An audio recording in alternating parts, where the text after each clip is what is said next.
Yes, so today we're gonna do the questions of chapter number 4 and second class ही हमारी है। मैंने आपको फर्स्ट क्लास के अंदर काफ़ी बेटर तरीके से डायग्नोस करना सिखा दिया था कि कौन सी स्ट्रेटजी लगेगी। एंड इवन स्ट्रेटजी के अंदर भी बहुत सारे टाइप्स है, तो उसमें भी आपको मैंने क्लैरिटी दी थी कि कौन सी strategy is applicable when it is applicable. Today we are gonna increase our capability and competency कि हम इन क्वेश्चंस को और अच्छी तरह सॉल्व कर सके। मैं आपको ये चीज़ बोलना चाहती हूँ दैट एग्जाम्स के अंदर ना इस चैप्टर के दो पार्ट है। पहला जो पार्ट है that is in relation to the corporate level strategy, and second जो पार्ट है that is in relation to the matrices, right. तो इन दोनों पार्ट में से किसी एक पार्ट में से एक क्वेश्चन आता ही आता है। तो यानी कि आपको ये चैप्टर अच्छे से बहुत अच्छे से थॉरली प्रिपेयर करना है। अगर आपने चैप्टर को अच्छे से प्रिपेयर कर लिया यानी कि आपके 5 नंबर तो कहीं नहीं गए। वैसे तो हर चैप्टर 10 नंबर का होता है, 5 नंबर तो कहीं नहीं गए। ठीक है, okay. So let us start with question number 43। 43 पढ़ेंगे सबसे पहले आज की क्लास में।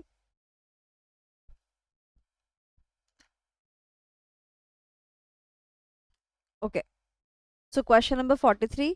हमारे पास 3 टाइप्स हैं क्वेश्चन को पढ़ने के लिए, बट मैं ऑफ कोर्स जो है आपके लिए इजी वाला तो पढ़ने वाली नहीं हूँ, डिफिकल्ट वाला पढ़ने वाली हूँ। तो we are read the very first part of the question. Okay, तो लास्ट लाइन पढ़ती हूँ। Identify the strategy implemented by steel ABC steel industries along with the reasons. तो उसने क्या बोला है, रीजंस पूछे हैं और स्ट्रैटेजी पूछी है। लास्ट क्लास में मैंने आपको ये एक टेबल बनवाई थी। तो अगर हम बात करें, उसने मुझसे पूछा है identify the strategy and give me the reasons. तो मेरे पास में कौन से टाइप की स्ट्रेटजी है, स्टेबिलिटी, एक्सपेंशन और रीट्रेंचमेंट। ठीक है, पढ़ते हैं आगे। ABC steel industries finds out that products have reach the maturity stage. तो हमने एक टॉपिक पढ़ा था पीएलसी। तो कहता है पीएलसी के अंदर ना आप कौन सी स्टेज पे जा चुके हो, आप ऐसी स्टेज पे जा चुके हो जो कि जिसको हम बोलते हैं मैच्योरिटी स्टेज। तो कौन मुझे बताएगा मैच्योरिटी स्टेज जो होती है वो कौन से नंबर की स्टेज होती है पीएलसी के अंदर, स्टेज 1 2 3 या 4? Third three.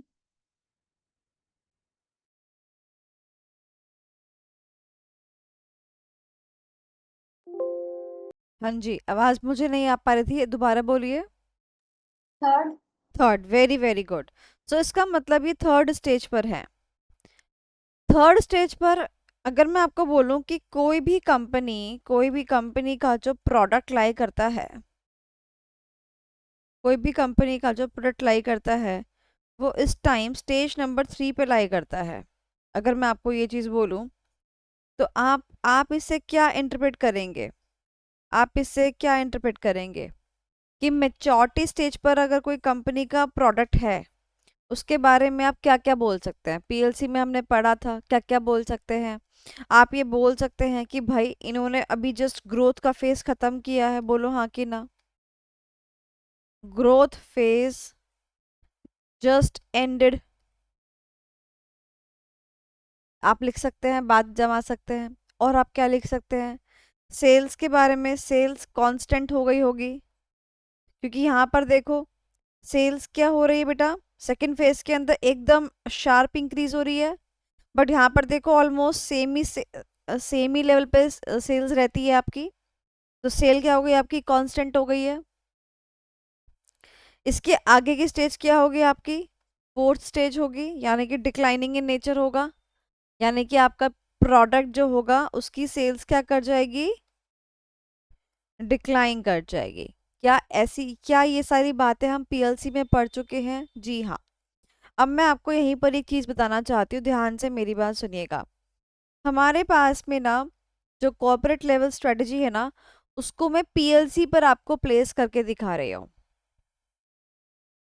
ठीक है, तो पीएलसी पर यानी कि पीएलसी पर मैं आपको कॉर्पोरेट लेवल स्ट्रेटजी जो है फेस प्लेस करके दिखा रही हूँ। सबसे पहले इजीली आपको एक चीज़ दिखाऊंगी। जो हमारा सेकेंड स्टेज है वो कौन सा स्टेज होता है, ग्रोथ स्टेज होता है। ग्रो का मतलब क्या होता है, बढ़ना, बढ़ना यानी कि एक्सपैंड करना। तो स्टेज नंबर 2 को हम रिलेट कर सकते हैं एक्सपेंशन स्ट्रेटजी के साथ। किसके साथ कर सकते हैं? एक्सपेंशन स्ट्रेटजी के साथ। यानी कि जब कोई कंपनी पीएलसी के फेज 2 पे होता है तो कॉर्पोरेट लेवल स्ट्रेटजी के अकॉर्डिंग वो कौन सी स्ट्रेटजी लगा रहा होता है? एक्सपेंशन स्ट्रेटजी लगा रहा होता है। Is that clear everybody? उसके बाद जो है बेटा जी हमारी स्टेज आती है, उसको हम बोलते हैं that is the maturity stage. Maturity का मतलब क्या होता है? जैसे एग्जांपल, अब मेरी लाइफ में क्या आने लग गई, धीरे धीरे करके मैच्योरिटी आने लग गई है। पहले जब I was at of your age I used to like कूदना फादना ये वो इधर इधर इधर इधर। अभी क्या आ गया है भाई साहब, छुट्टी मिले तो आराम करना है। I want stability. I am not looking for so many projects, I am just looking for ये मिल रहा है इससे ये करना, okay fine, I am good. So now the third stage is a maturity stage. जैसे कि एक इंसान की लाइफ में मैच्योरिटी आती है, ऐसे ही हमारा third stage is equal to the stability. यानी कि मैच्योरिटी क्या लाती है? स्टेबिलिटी लाती है। ठीक है। तो अगर आपको मैं बोलूं कि मेरा प्रोडक्ट लाई करता है थर्ड फेज पर ऑफ द पीएलसी, तो यानी कि मैं कौन सी कॉर्पोरेट लेवल की स्ट्रेटजी लगा रही हूँ? स्टेबिलिटी लगा रही हूँ। क्यों लगाती हूँ? क्योंकि समझो, अगर मैं बात करूँ तो इस फेज पर जस्ट मैंने अभी अभी रैपिड एक्सपेंशन जस्ट फिनिश किया है, इतने सारे काम फिनिश करे हैं। तो जब कोई कंपनी इतने सारे काम करती है तो उसको भी तो वो भी तो थक जाती है ना, तो उसको भी क्या चाहिए होती है? स्टेबिलिटी चाहिए होती है। तो फेज नंबर 3 क्या है आपका? स्टेबिलिटी।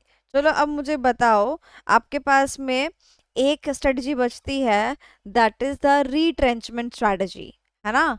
तो रीट्रेंचमेंट स्ट्रेटजी का मुझे बताओ, फेज 1 में आएगा या फिर फेज 4 में आएगा? रीट्रेंचमेंट किस में आएगा बताओ?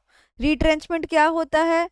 रिट्रेंचमेंट का मतलब होता है कंपनी की हालत बुरी है, कंपनी डिक्लाइनिंग फेज में है ना? कंपनी शायद अपनी एक दो पार्ट्स जो है, यूनिट्स जो है वो सेल करेगी। तो मुझे बताओ इसमें से आपको क्या लगता है कि कौन सी stage is equal to the retrenchment? Fourth stage. Very, very good. So this is a declining phase, that is the retrenchment. ज्यादा हालत बुरी हुई तो लिक्विडेशन ही कर डालते हैं अपन तो, है ना? तो अगर मैं आपको बोलूं बेटा, ये आपको एमसीक्यू के लिए भी अच्छे से होना चाहिए और ये आपको केस बेस्ड क्वेश्चंस के लिए भी अच्छे से होना चाहिए। तो अलग अलग फेजेस में क्या होता है, अलग अलग स्ट्रेटजी को निभाते हैं, और यही मैंने आपको यहाँ पर क्लियर कर दिया। ठीक है, क्लियर हो गया? याद रहेगा? इजी। चलो याद करते हैं। पहला क्या था? ग्रोथ फेज से शुरू करेंगे। ग्रोथ फेज, ग्रो मतलब बढ़ना, यानी expansion strategy.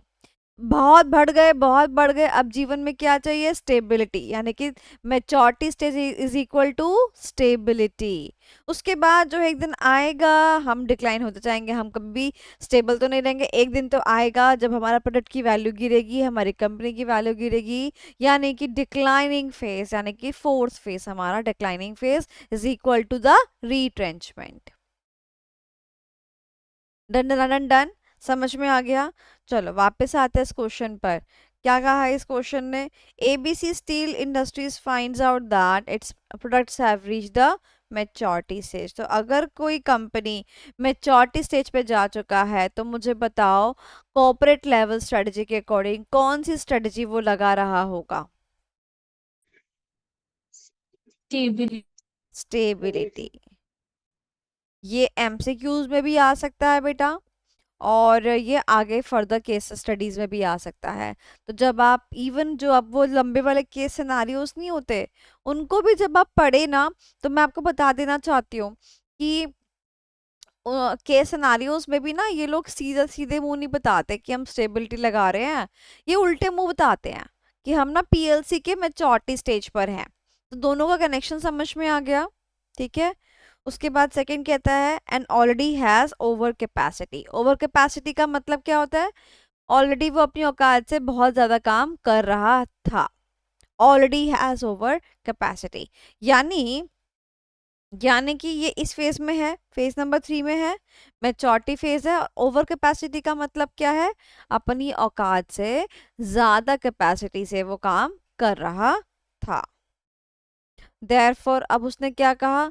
It concentrates on maintaining the operational efficiency. Oh my God, operational बोले तो functional,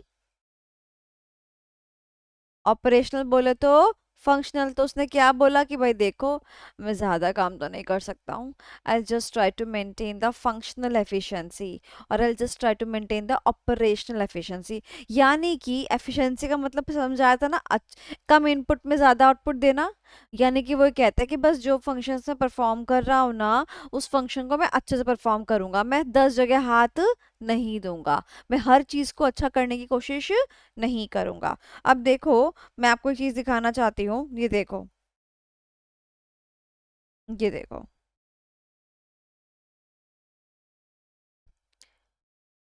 product is at the maturity stage, किसके अंदर है बेटा? स्टेबिलिटी के अंदर। ऑल्सो देखो क्या लिखा हुआ है, आई से क्या लिखा है? Increase in the functional efficiency. Functional बोले तो ऑपरेशनल एफिशिएंसी, यानी जो काम हम कर रहे थे ना, उसी की एफिशिएंसी बस इंक्रीज करेंगे। जबकि बेटा एक्सपेंशन के अंदर क्या करते हैं अपन? एक्सपेंशन के अंदर ओवरऑल एफिशिएंसी इंक्रीजेस, यानी हर चीज की एफिशिएंसी क्या करते हैं हम? इंक्रीज करते हैं। अब बात समझ में आई? क्लियर हो गया? तो मुझे बताओ कौन सी स्ट्रेटजी लगेगी? 4 कीवर्ड है इस क्वेश्चन के अंदर: maturity stage, over capacity, operational efficiency.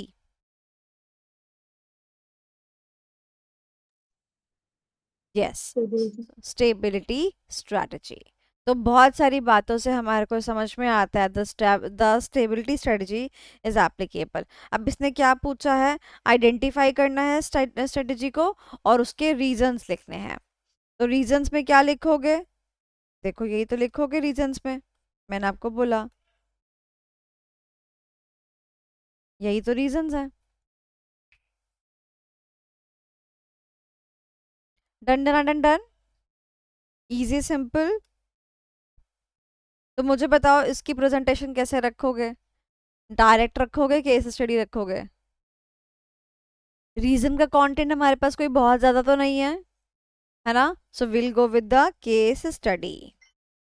क्या लिखेंगे? As a case study.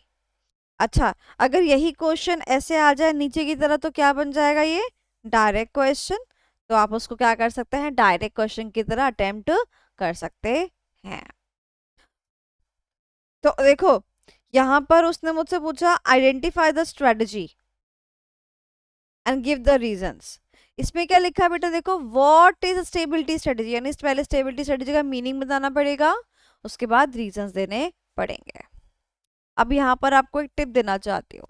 देखो, स्टेबिलिटी स्ट्रेटजी के अंदर इतना कोई बसर तो है नहीं, सिर्फ आपको क्या करना है? मीनिंग करना है, कैरेक्टरिस्टिक्स और रीजंस करना है, कुछ और है ही नहीं।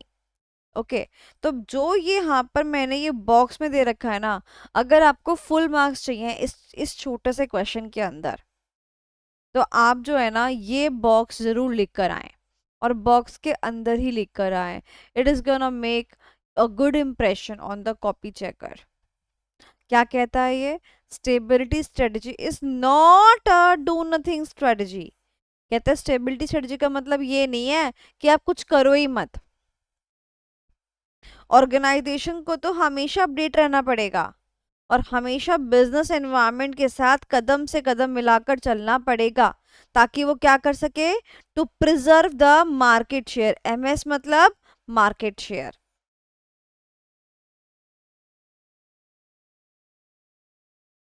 यानी इन शॉर्ट अगर मैं आपको बोलूं, तो stability strategy is not a do nothing strategy. यानी कि आप इसको और सरल भाषा में लिख सकते हैं। डू नथिंग के बाद आप इसको सरल भाषा में लिख सकते हैं, डू नथिंग वर्ड आप यूज कर लो, उसके बाद उसको सिंपल वर्ड में लिख दो। It does not mean the organization will not do anything. Instead, organization should keep on giving the efforts so as to maintain the market share, its presence in the market. Simple easy. आपको क्या line याद रखना है? ये वाली line याद रखनी है। Stability strategy is not do nothing strategy. यानी स्टेबिलिटी का मतलब ये नहीं है कि आप हाथ पे हाथ धर के ऐसे बैठ जाओगे, आपका बिजनेस चलता रहेगा। ठीक है, स्टेबिलिटी का मतलब है आपको चलना पड़ेगा, भले ही आप मालगाड़ी की स्पीड से चलो, बट आपको चलना पड़ेगा। You have to keep on moving. मालगाड़ी से मुझे याद आया, देखो एग्जाम्पल समझाती हूँ। एक रेलगाड़ी है, वो वो 20 की स्पीड से 40 की स्पीड से कांस्टेंट चल रही है, this is a stability strategy. एकदम तेज चल रही है, एक्सपेंशन स्ट्रेटजी।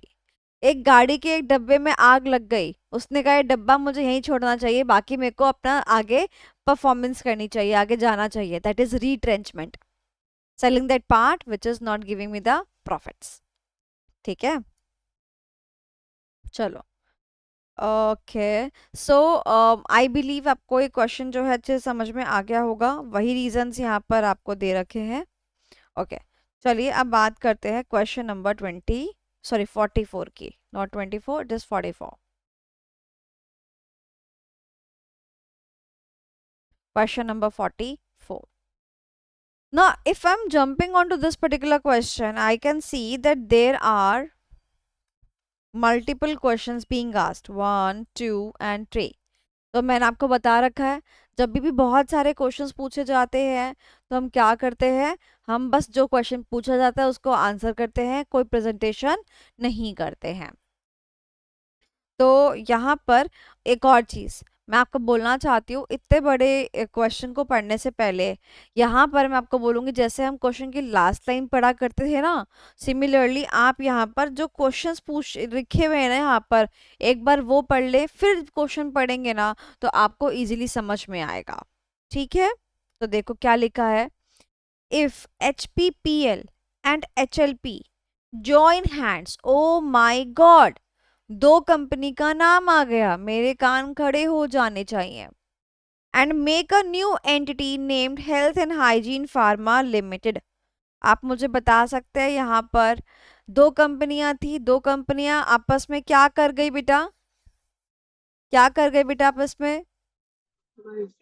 वेरी गुड, मर्ज कर गई हैं आपस में। और वैसे भी दो कंपनियां थी, तो मेरे दिमाग चलना शुरू हो गया था, या तो मर्जर्स एंड एक्विजिशंस होगा, M&A होगा, या तो अलायंस होगा। तो अब तो साफ साफ दिख ही गया कि भैया ये तो मर्जर्स हैं। ठीक है, आगे क्या पूछा उसने, what type of growth strategy, oh my god, expansion का ही तो टाइप होता है हमारा मर्जर्स एंड एक्विजिशंस। तो what type of growth strategy will this strategic development be. तो बताओ उसका नाम क्या होगा, इस स्ट्रेटजी का नाम क्या है? मर्जर्स है, बताओ, बोलो हाँ कि ना, इजी सिंपल। मर्जर क्या होता है, बताओ मर्जर क्या होता है? जब दो कंपनियां साथ में आके दोनों का अस्तित्व क्या करती हैं, खत्म करती हैं, है ना, मर्ज हो जाती हैं, और एक नई कंपनी क्या होती है, इमर्ज आउट होती है, उसको क्या कहते हैं, क्या कहते हैं? मर्जर्स। तो नहीं लिख सकते क्या? मैं आपको एक बात बोलती हूँ, इसके लिए तो मुझे क्वेश्चन पढ़ने की जरूरत ही नहीं पड़ी, पड़ी क्या? The answer is no. तो समटाइम्स आप अगर क्वेश्चन पढ़ लेंगे तब भी काम हो जाएगा। आगे चलते हैं, आगे क्या बोलते हैं, इन केस HLP, HLP कौन है ये? होगी कोई भैया, पता नहीं, कोई थर्ड कंपनी है शायद, बोलो यस और नो, है ना।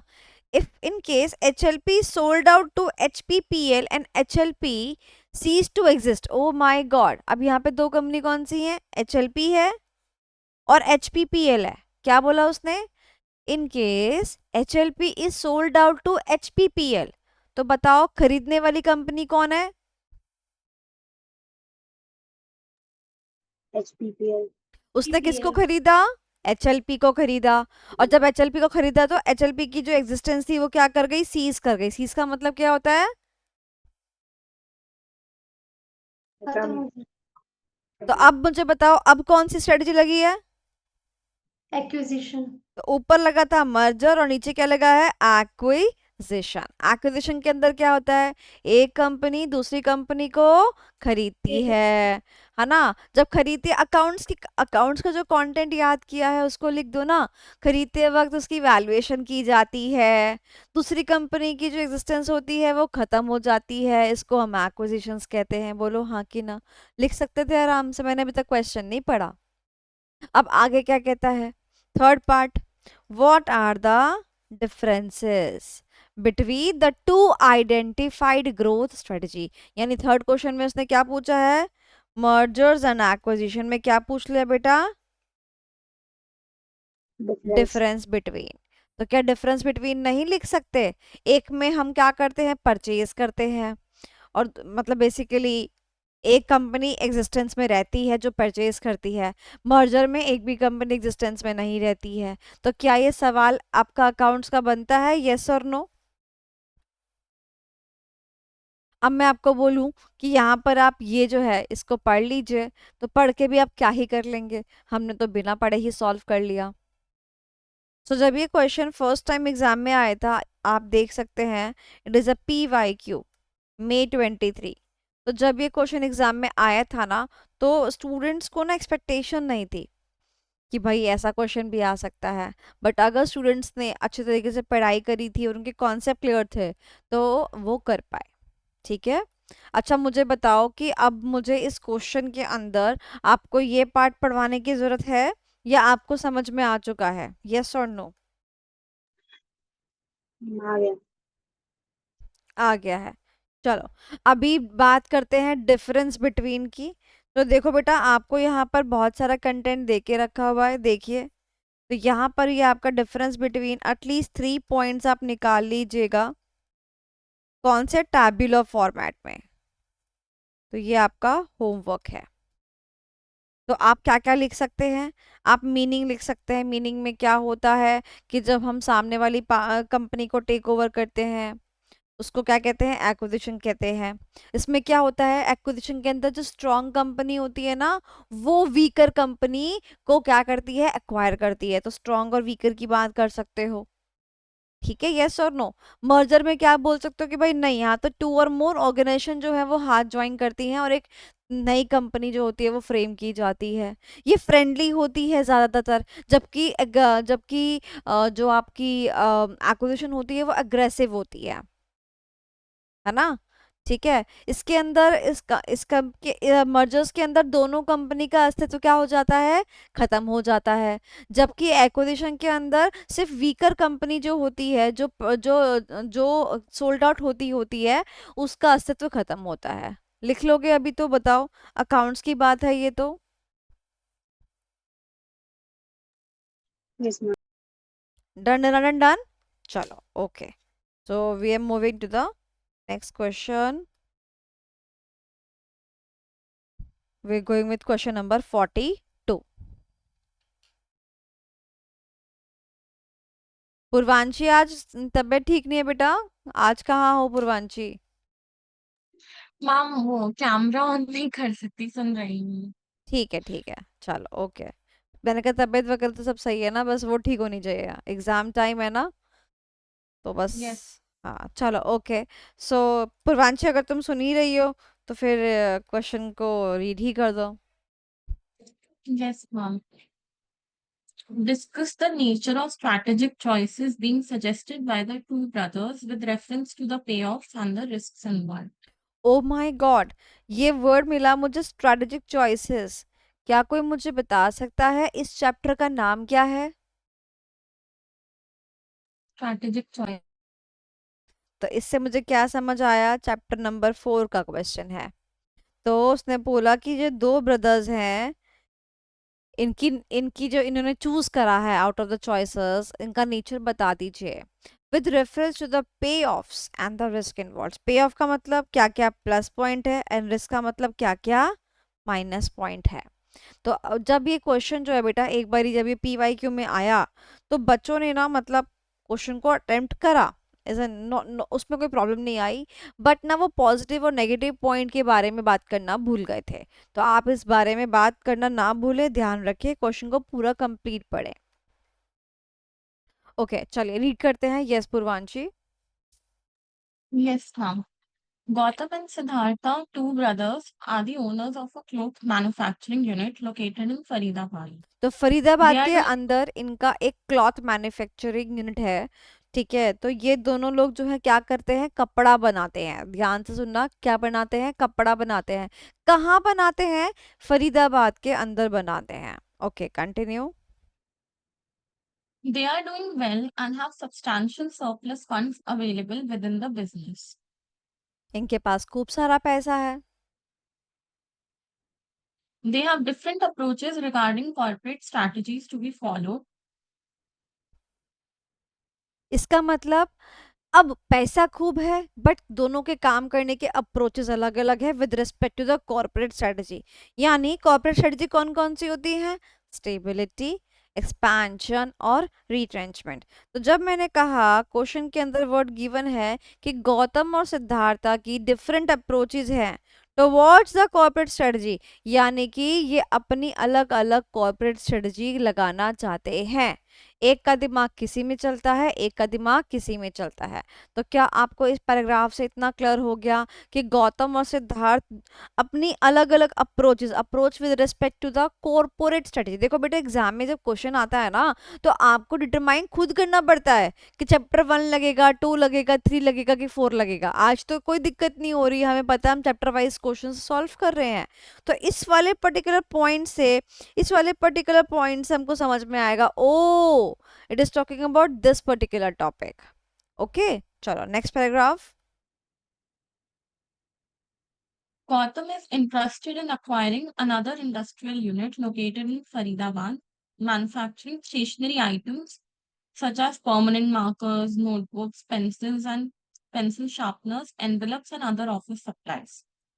क्या बोला उसने? गौतम क्या करना चाहता है? अक्वायर करना चाहता है। क्या अक्वायर करना चाहता है? एक इंडस्ट्रियल यूनिट। कहाँ पर अक्वायर करना चाहता है? फरीदाबाद के अंदर। और किस चीज की करना चाहता है? Manufacturing the stationery items. मैं सवाल पूछना चाहती हूँ आप लोगों से, गौतम और सिद्धार्थ की यूनिट फरीदाबाद में ही थी। जी हाँ। अभी भी गौतम को फरीदाबाद में एक यूनिट जो है लगानी है। जी हाँ। बट पहले किस चीज की यूनिट थी? कपड़े की यूनिट थी। और अब किस चीज की यूनिट है जिसको खरीदना चाहता है? Stationery. स्टेशनरी आइटम्स की यूनिट है। ठीक है। On the other hand, On the other hand, Siddhartha desires to start another unit to produce ready-made garments. ओ, जबकि सिद्धार्थ क्या करना चाहता है? गारमेंट्स। इधर भी क्लॉथ था, इधर भी गारमेंट्स है, बट यहाँ पर क्लॉथ मैन्युफैक्चरिंग था। अब मैं क्या कर रहा हूँ? मैन्युफैक्चरिंग के साथ साथ मैं एक यूनिट लगाऊंगा ताकि मैं क्या कर सकूं? प्रोड्यूस रेडीमेड गारमेंट्स, यानी कि रिटेलिंग भी कर सकूं। बोलो यस और नो? रिटेलिंग भी Yes. कर सकूं, रिटेलिंग भी कर सकूं। तो अब आपको बताना है कि भाई गौतम और सिद्धार्थ की क्या क्या चॉइसेस थी। क्या बताना है? कॉर्पोरेट लेवल की स्ट्रेटजी बतानी है। मैं आपको एक बात बता देती हूँ कि ये स्टेबिलिटी नहीं है, ठीक है, रिट्रेंचमेंट भी नहीं है, it is talking about the expansion part. तो बताइए मुझे खुद से सोचकर, एक्सपेंशन में क्या क्या आप लिखेंगे, बताएंगे, ट्राई करेंगे।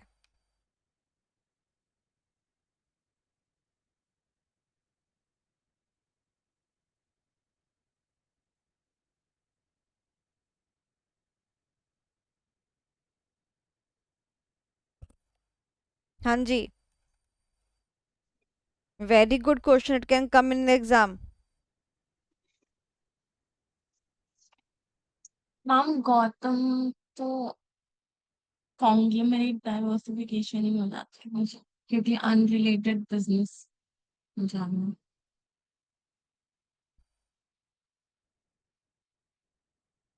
ओके,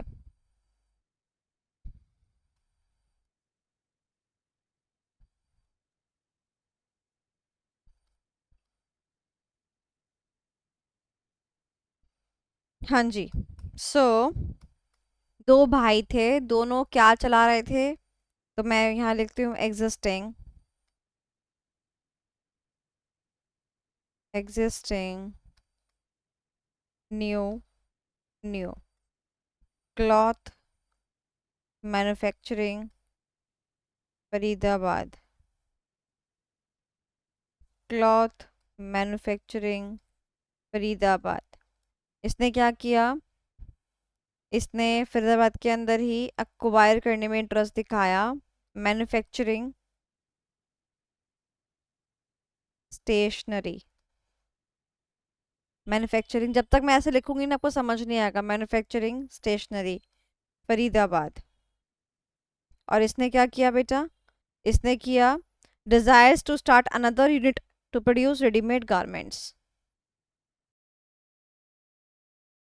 क्लॉथ में ही रेडीमेड, रेडीमेड गारमेंट्स का मतलब क्या हो गया, बेसिकली रिटेलिंग। ये भी फरीदाबाद के अंदर ही करना चाहता है ये।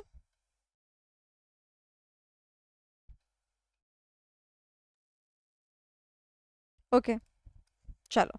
ओके अब देखो, अब मुझे देखकर बताओ क्या आपको कोई चीज समझ में आती है इस पर्टिकुलर फ्लो चार्ट से।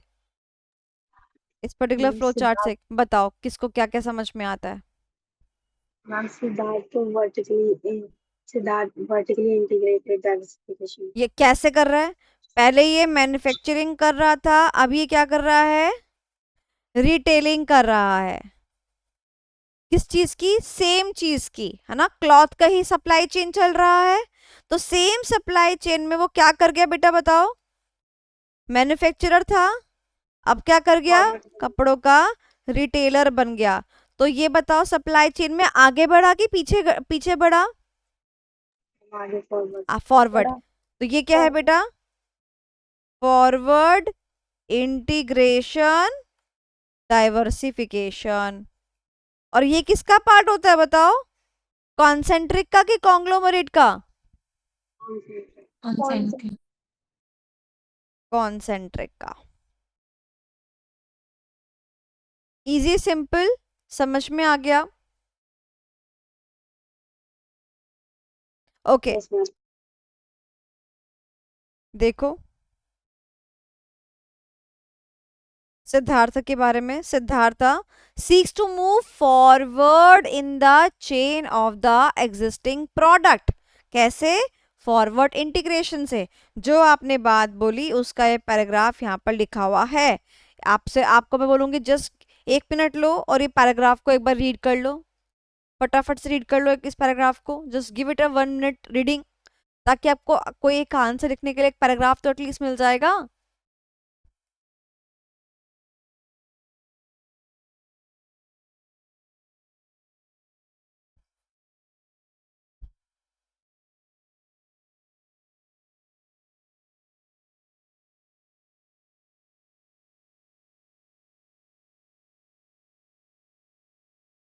कर लिया read. Yes ma'am okay coming back to this, अब इसकी बात करते हैं। गौतम जो है क्या कर रहा था, कपड़े की इंडस्ट्री में था, क्लॉथ। और कहाँ जाना चाहता है, स्टेशनरी। कहाँ राजा भोज, कहाँ गंगू टेली, ओह माय गॉड। बट यहाँ पर भी वो इसकी मैन्युफैक्चरिंग करता था और यहाँ पर भी वो इसकी मैन्युफैक्चरिंग कर रहा है। ओके यहाँ पर बच्चे को थोड़ी सी कंफ्यूजन होती है। पहले आप मुझे अपने अपने आंसर्स बताइए, मैं देखना चाहती हूँ कि आप में से किसी को कंफ्यूजन है या आपको क्लैरिटी है। तो मुझे बताइए आपके हिसाब से ये क्या है, कॉन्ग्लोमरेट कैसे है। क्योंकि दोनों बिजनेस में कोई सिमिलैरिटी नहीं है। ओके चलो, अगर मैं आपको अपना आंसर बोलूं तो मेरा आंसर है हॉरिजॉन्टल। क्या है मेरा आंसर, हॉरिजॉन्टल है। दो सप्लाई चेन है, एक क्लॉथ की है, ये क्लॉथ की सप्लाई चेन है, ये स्टेशनरी आइटम्स की सप्लाई चेन है। मैं यहाँ भी मैन्युफैक्चरिंग करती थी, यहाँ पर भी मैन्युफैक्चरिंग करती हूँ। एक लाइन मेंटेन होती है, हॉरिजॉन्टल लाइन है, मैन्युफैक्चरर मैन्युफैक्चरर सेम लेवल है। तो मैं ये कहती हूँ ये तो हॉरिजॉन्टल है। आप में से कितने बच्चे मेरी बात से अग्री करते हैं। हाँ जी बेटा, कितने बच्चे मेरी बात से अग्री करते हैं कि हाँ मैम बात तो सही है। No ma'am. क्यों भाई, अगर डिसएग्री करते हो तो क्यों करते हो डिसएग्री, रीजन बताओ। मैंने तो बताया कि हॉरिजॉन्टल में सेम लेवल होता है, डिफरेंट सप्लाई चेन्स होती हैं, तो दोनों ही बातें मैच कर रही है। मैम इसमें सीबीसी होना चाहिए ना, वेरी हॉरिजॉन्टल। गुड। सीबीसी तो मिसिंग है ना तो ये कॉम्प्लीमेंट्री गुड्स है, ना तो ये बाय But प्रोडक्ट्स है, और ना तो ये कॉम्पिटिटर गुड्स हैं। तो इनमें से किसी कैटेगरी पे फॉल नहीं करता। तो भले ही हम सेम लेवल पर हैं, दो डिफरेंट सप्लाई चेन हैं, बट सीबीसी पे फॉल नहीं करता। एंड हेंस इसका मतलब क्या है कि मेरा और उसका कोई नाता नहीं है। रिलेशनशिप का निमोनिक सीबीसी है ना, कि हाँ भाई सीबीसी, यानी कि या तो मेरा उसका रिश्ता एज अ कॉम्प्लीमेंट्री गुड है, या तो मेरा उसका रिश्ता जो है एज अ बाय प्रोडक्ट है, या तो मेरा उसका रिश्ता जो है वो एज अ कॉम्पिटिटर गुड है। बट यहाँ पर हमने क्या बोला कि भाई देखो बात ऐसी है, कोई रिश्ता हमें नजर नहीं आता। जब कोई रिश्ता नजर नहीं आता, यानी कि the new product is disjoint from existing। और जब कोई नई चीज पुरानी चीज से मिलती जुलती है ही नहीं, और टीडीएम भी चेक कर लीजिए, ना तो प्रोसेस वाइज, ना टेक्नोलॉजी वाइज, ना मार्केटिंग वाइज, तब भी also we can say that it is not the concentric, it is a conglomerate. तो आपको बात समझ में आया कि कॉन्ग्लोमरेट क्यों है? आंसर गिवन है इसीलिए मत सोचो, ये देखो कि आपको समझ में आया, केस स्टडी सॉल्व हुआ कि नहीं हुआ। एग्जाम में केस स्टडी आपको सॉल्व करना है, मुझे सॉल्व नहीं करना है। आप पकड़ पाए कि नहीं पकड़ पाए? दोनों टाइम में मैन्युफैक्चरिंग ही था, पहले क्लॉथ मैन्युफैक्चरिंग था, फिर स्टेशनरी भी मैन्युफैक्चरिंग में ही गया। अगर मैं आपसे ये बोल दूं मेरे प्यारे बच्चों, सुनना ध्यान से, अगर इस क्वेश्चन का रुख बदल दूं, हवा बदल दूं, मैं कहूं कि ये क्लॉथ मैन्युफैक्चरिंग करता था, ठीक है, क्लॉथ मैन्युफैक्चरिंग करता था, और अब ये अपने एक कॉम्प्लीमेंट्री गुड्स, ये उसकी भी मैन्युफैक्चरिंग करेगा। तो ये कॉम्प्लीमेंट्री गुड्स की सप्लाई चेन है, यहाँ पर उसकी मैन्युफैक्चरिंग करेगा। क्या ये अब भी कॉन्ग्लोमरेट है? नो मैम, अभी क्या बन गया ये? Horizontal integrated. Horizontal integrated diversification. Easy simple समझ में आ गया, क्लियर हो गया? This is a case study. Answer को लिख के दिखाऊं या आप लिख लेंगे? लिख लेंगे। ठीक, चलो।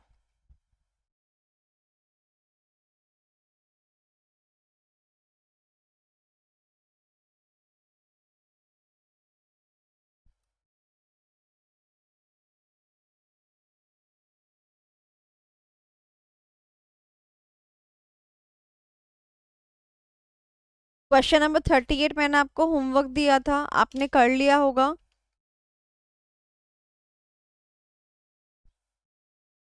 करा है कि नहीं करा है? क्या मैडम कैसी कैसी बातें करती है आपने। Okay, 37 we have done, 36 we have also done, 35 we have already done. क्या आप मेरी बात से एग्री करते हैं? Yes, ma'am. Okay, 34। No. Okay, let's do 34। 34 easy question, कोई दिक्कत की बात नहीं है। Identify and explain the type of diversification. तो बताओ पहले, टाइप ऑफ डाइवर्सिफिकेशन, डाइवर्सिफिकेशन कितने तरीके का होता है? डाइवर्सिफिकेशन कितने तरीके का होता है बताओ? So, दो तरीके, कौन सा? कॉन्सेंट्रिक एंड कॉन्ग्लोमेरेट, यस और नो? yes. Yes. ओके, सो डाइवर्सिफिकेशन के अंदर अगर मेरा मिलता जुलता बिजनेस होगा तो कॉन्सेंट्रिक, अदरवाइज कॉन्ग्लोमेरेट। कॉन्सेंट्रिक के अंदर कितने तरीके का होता है? vertical or कौन सा मुझे तो याद ही नहीं आ रहा। कौन सा? vertical or horizontal? Okay great. Vertical के अंदर दो तरीके का कौन सा होता है? Backward or forward? ठीक है, तो जब उसने टाइप ऑफ डाइवर्सिफिकेशन पूछा है ना, तो बिल्कुल तह तक जाएंगे आप, जितना तह तक आप जा सकते हैं, लुकिंग टू द क्वेश्चन। ऐसा नहीं खाली ऊपर ऊपर से आपने बता दिया। ठीक है, चलो तो पढ़ते हैं। Organo is a large supermarket chain. It is considering the purchase of a. It is considering. यहाँ पर it कौन है? Organ. Organo। यानी कि क्वेश्चन में कोई दूसरी कंपनी नहीं है, यानी कि हम इंटरनल वाला रास्ता ही तय कर रहे हैं। ठीक है, ओके। मैं आपको सिर्फ जस्टिफाई करवा रही हूँ ताकि आपको लगे कि जो मैम ने ट्रिक दी है ना, उस ट्रिक से सब कुछ सॉल्व हो सकता है। It is considering the purchase of a number of farms. क्या परचेज करना चाहता है बेटा? ये फार्म परचेज करना चाहता है। ओके, यहीं पर मैं आपको फुल स्टॉप करके समझाना चाहती हूँ। ये क्या चीज है? एक सुपरमार्केट चेन है। ऐसे से समझो ना, जैसे रिलायंस मार्केट है ना, रिलायंस का स्टोर क्या नाम बोलते हैं उसको? रिलायंस के स्टोर को क्या बोलते हैं यार? हाँ, रिलायंस फ्रेश। रिलायंस फ्रेश है ना, तो रिलायंस फ्रेश अगर बोले कि मेरी सब सुपरमार्केट चेन है, ठीक है, और अब मैं ना मेरी उस रिलायंस फ्रेश में पनीर, दूध, सब्जी, ये सारा सामान आता है, तो क्यों ना मैं अपना फार्म ही खरीद लूं। तो मुझे बताओ, अगर मैं इसका एक सप्लाई चेन ड्रॉ करूं, तो सप्लाई चेन के अंदर मैं कहाँ पर हूँ? फिलहाल मैं यहाँ पर हूँ, क्योंकि मैं कंज्यूमर को डायरेक्टली क्या दे रही हूँ? कंज्यूमर को। ये मेरा कंज्यूमर खड़ा हुआ है, मैं उनको उनके कंज्यूमर के गुड्स दे रही हूँ। मैं एक बेसिकली रिटेलर हूँ। रिटेलर हूँ, क्या दे रही हूँ मैं? सुपरमार्केट चेन है मेरी, यानी कि मैं इनको ऑलमोस्ट, क्या मैं बोल सकती हूँ कि मैं रिलायंस फ्रेश का वो ग्रोसरी वगैरह वो सब सामान दे रही हूँ। ठीक है, अब मैं क्या करना चाहती हूँ? क्या लिखा है? It is considering the purchase of a number of farms that provides organo with a significant amount of fresh produce। यानी कि मुझे बेचने के लिए क्या मिल जाएगा? Significant amount of fresh produce मिल जाएगा। तो बताओ यहाँ पर फ्रेश प्रोड्यूस क्या है? इनपुट है कि आउटपुट है मेरे लिए? फ्रेश प्रोड्यूस यानी दूध, दही, अंडा, पनीर, वो सब मुझे ताज़ा ताज़ा मिल जाएगा। तो बताओ ये मेरे लिए, मैं कौन? मैं ये। अगर मैं अपना ही बाग खरीद लूँ, अपना ही बगीचा खरीद लूँ, तो मुझे एकदम मस्त फ्रेश फ्रेश प्रोड्यूस मिलेगा ना। तो बताओ ये क्या है मेरा? It is my Input. Input. तो बताओ मैं कौन से बिजनेस में एंटर कर रही हूँ? मैन्युफैक्चरिंग। मैं कौन से बिजनेस में एंटर कर रही हूँ? अपने ही सप्लाई चेन, यानी सेम सप्लाई चेन के इनपुट प्रोवाइडर के बिजनेस में एंटर कर रही हूँ। इसका नाम बताओ क्या होगा? वर्टिकल वर्टिकल इंटीग्रेशन, है ना, क्योंकि अब मैं ये भी करूंगी और अब मैं फ्रेश प्रोड्यूस भी निकालूंगी। फार्म्स भी परचेज कर लिए मैंने तो। ओके, वर्टिकल के अंदर या तो हम ऊपर जाते हैं या तो हम नीचे आते हैं। तो बताओ इस सप्लाई चेन में हम क्या हुए? बैकवर्ड गए कि फॉरवर्ड गए? Backward. तो अगर मैं पूछूं आपसे इन डेप्थ, तो ये कौन सा इंटीग्रेशन हुआ? बैकवर्ड वर्टिकल इंटीग्रेशन, आगे डाइवर्सिफिकेशन। बोलो हाँ कि ना, समझ में आया? क्या यही लिखा है आंसर में? चेक कर लेते हैं, बताओ यही लिखा है? कोई बात है भला? हम बैकवर्ड इंटीग्रेशन क्यों करते हैं? मैं आपको इसके कीवर्ड्स याद करा चुकी हूँ। हमारा पैसा बचता है, लेसन कॉस्ट ऑफ प्रोडक्शन। अब मैं ही सामान बनाऊंगी, मैं ही दूध, दही, पनीर बनाऊंगी और मैं ही वही बेचूंगी। मेरा प्रॉफिट जो है वो मार्जिन ज़्यादा हो सकता है, कॉस्टिंग कम हो सकती है और मेरे को अच्छी सप्लाई मिल सकती है, इफेक्टिव सप्लाई मिल सकती है। इफेक्टिव का मतलब जब मुझे चाहिए, right thing at right time मिल सकता है मेरे को, और मेरे को बहुत सारे अदर बेनिफिट्स हो सकते हैं, क्योंकि मैं किस में चली गई हूँ? एंटर कर गई बेटा इनपुट प्रोवाइडर के बिजनेस में। तो देखो, effective supply is the keyword, input provider is the keyword, expand profits is the keyword, own supply capability is the keyword, और lessen its cost of production is the keyword. तो बताओ ये keyword आपको याद करने की जरूरत है क्या? पहले कितनी बारी मैं आपको याद करा चुकी हूँ? यस और नो? Okay Yes. चलो अभी इसी क्वेश्चन को मैं डिफरेंट तरीके से पूछूंगी, ठीक है? अब आप मुझे अपना आंसर बताएंगे। तो मैं मेरी जो कंपनी है वो है एट द मैन्युफैक्चरिंग स्टेज। कौन सी स्टेज पर है? मैन्युफैक्चरिंग स्टेज पर है। मैं फ्रेश दूध दही पनीर बनाती हूँ। तो मैंने सोचा क्यों ना कस्टमर्स को बिना किसी मीडिएटर के यही जो दूध दही पनीर में बनाती हूँ वो मैं लोगों तक पहुंचा दूं। तो मैं इसकी रिटेलिंग में एंटर कर गई। किस में कर गई? इसी की रिटेलिंग में एंटर कर गई। So I entered from being the manufacturer to being the retailer of the same goods which I was manufacturing. And now tell me which type of expansion strategy या फिर diversification strategy is it? It is moving forward or it is moving backward? Move forward. Forward. कैसे? हम manufacturer से retailer के पास। यानी कि question को रटना नहीं है, क्वेश्चन किसी भी प्रकार से आ सकता है। यानी कि ऐसे टाइप के क्वेश्चंस के लिए मैं आपको एक ट्रिक देना चाहती हूं। The trick is where we are, say where we want to go। हमेशा ये फाइंड आउट कीजिए, where we are and where we want to go। जब आप ये दो चीजें देख लेंगे ना कि अभी हम कहाँ हैं प्रेजेंट में और फ्यूचर में कहाँ जाना चाहते हैं, तो आपको अपना जवाब मिल जाएगा कि हम बैकवर्ड जा रहे हैं कि फॉरवर्ड जा रहे हैं, राइट। एंड वी का मतलब क्या है? क्योंकि कोई दूसरी कंपनी तो होगी नहीं, हम ही ऊपर जाएंगे, हम ही नीचे आएंगे, हम ही पीछे जाएंगे, हम ही आगे जाएंगे। क्लियर हो गया? अब अगर गलती से कोई क्वेश्चन आ गया किसका? फॉरवर्ड बैकवर्ड इंटीग्रेशन का, तो वो क्वेश्चन आप लोग सॉल्व करोगे, ठीक है? तो ये केस स्टडी है आपकी। ये केस स्टडी इम्पॉर्टेंट है ICAI का। अभी मुझे लगता है कि वो ऐसी केस स्टडी पूछ सकता है इवन इन MCQ ऑल्सो, समझ रहे हो?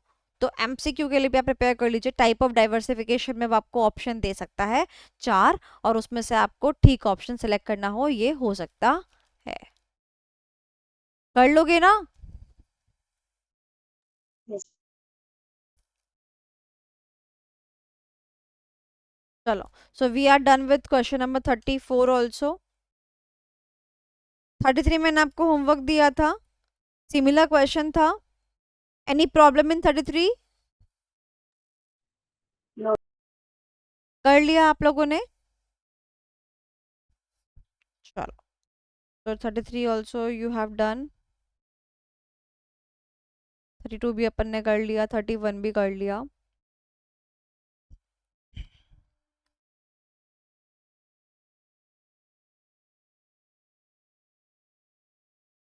थर्टी अभी होल्ड पे रखेंगे, 29 अभी होल्ड पे रखेंगे। क्वेश्चन नंबर 28, क्वेश्चन नंबर 28 करेंगे। क्वेश्चन नंबर 28 आप देख सकते हैं ये क्वेश्चन कितना ज्यादा बार पूछा जा चुका है, कभी PYQ में, कभी MTP में, कभी RTP में। ओ माय गॉड, तो मतलब this is a good question, ठीक है? चलो, so we are gonna do the first category of this question. तो क्या लिखा है? लास्ट की लाइन पढ़ते हैं। What is this growth strategy called? तो ग्रोथ स्ट्रेटजी कौन सी होती है बताओ? Expansion. तो बताओ, इतना आसान कर दिया उसने, हमारा खुद ही बता दिया कि भैया एक्सपेंशन कर दीजिए। उसके बाद उसने क्या पूछ लिया? एडवांटेजेस।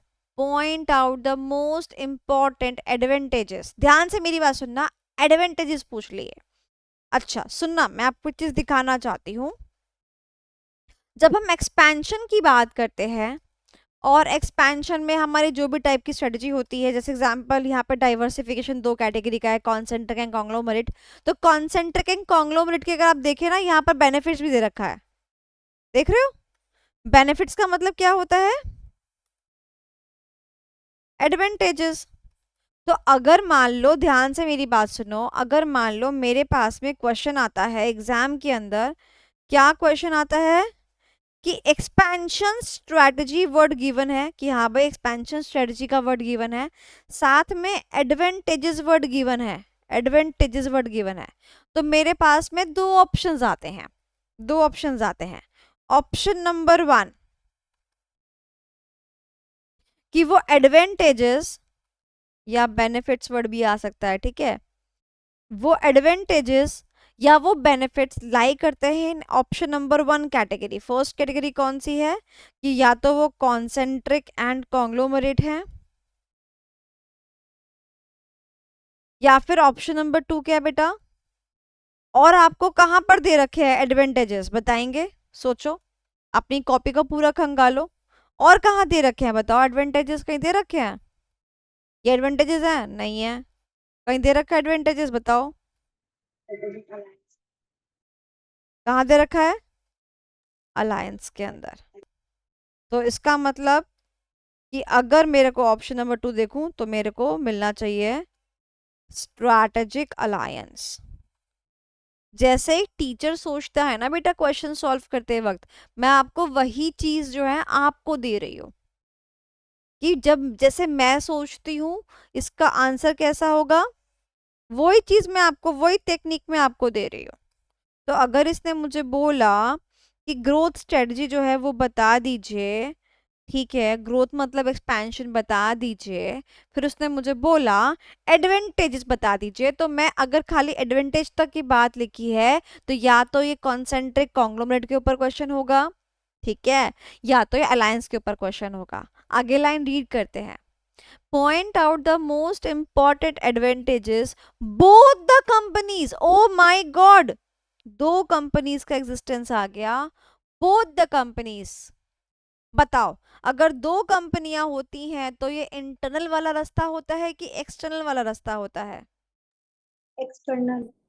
एक्सटर्नल में दो ऑप्शंस होते हैं, एम&ए, मर्जर्स एंड एक्विजिशंस, या फिर अलायंस। एडवांटेजेस किसके अंदर लिखे हुए हैं?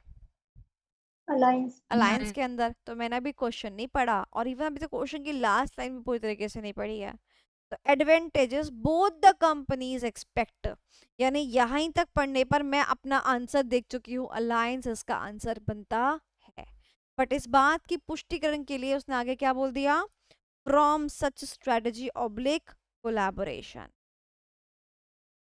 दो कंपनी आपस में कोलैब कर रही हैं तो इसको क्या कहते हैं? क्या कहते हैं इसको? अलायंस कहते हैं। तो बेसिकली इस क्वेश्चन के अंदर क्या आना है? स्ट्रेटेजिक अलायंस आना है। तो ये इस लाइन का इंटरप्रिटेशन समझे बेटा, कैसे मैंने इंटरप्रिटेशन कराया आपको इसका? अब बाकी का क्वेश्चन पढ़ते हैं। ओके ओके, तो यहाँ पे दो कंपनी होनी चाहिए कि नहीं होनी चाहिए? जो मैं आपको टेक्निक दे रही हूँ ना सॉल्व करने की, उसी क्वेश्चन, उसी टेक्निक से क्वेश्चन सॉल्व होगा। और देखना एग्जाम में ना जब आपका क्वेश्चन आएगा ना, you will be like thanking me in your minds, कि माय गॉड हमने कितनी जल्दी तरीके से, इजी तरीके से हमने क्वेश्चन को पिकअप कर लिया। क्योंकि एक क्वेश्चन तो एमसीक्यू का आना ही आना है, ठीक है, और एक क्वेश्चन लॉन्ग में आना ही आना है, ये फॉर श्योर है। ओके, जेफ inc मतलब incorporation, a leading USA based mobile company decides to make India a hub for the company's Android mobile having the largest storage memory to be manufactured. Okay, तो कहता है ये company है जो कहाँ पर है बेटा? यूएसए के अंदर है।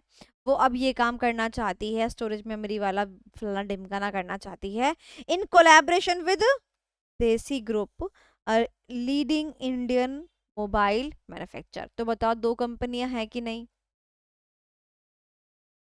दो Yes, ma'am. कंपनियां आते ही मैं समझ गई एक्सटर्नल है, एक्सटर्नल है।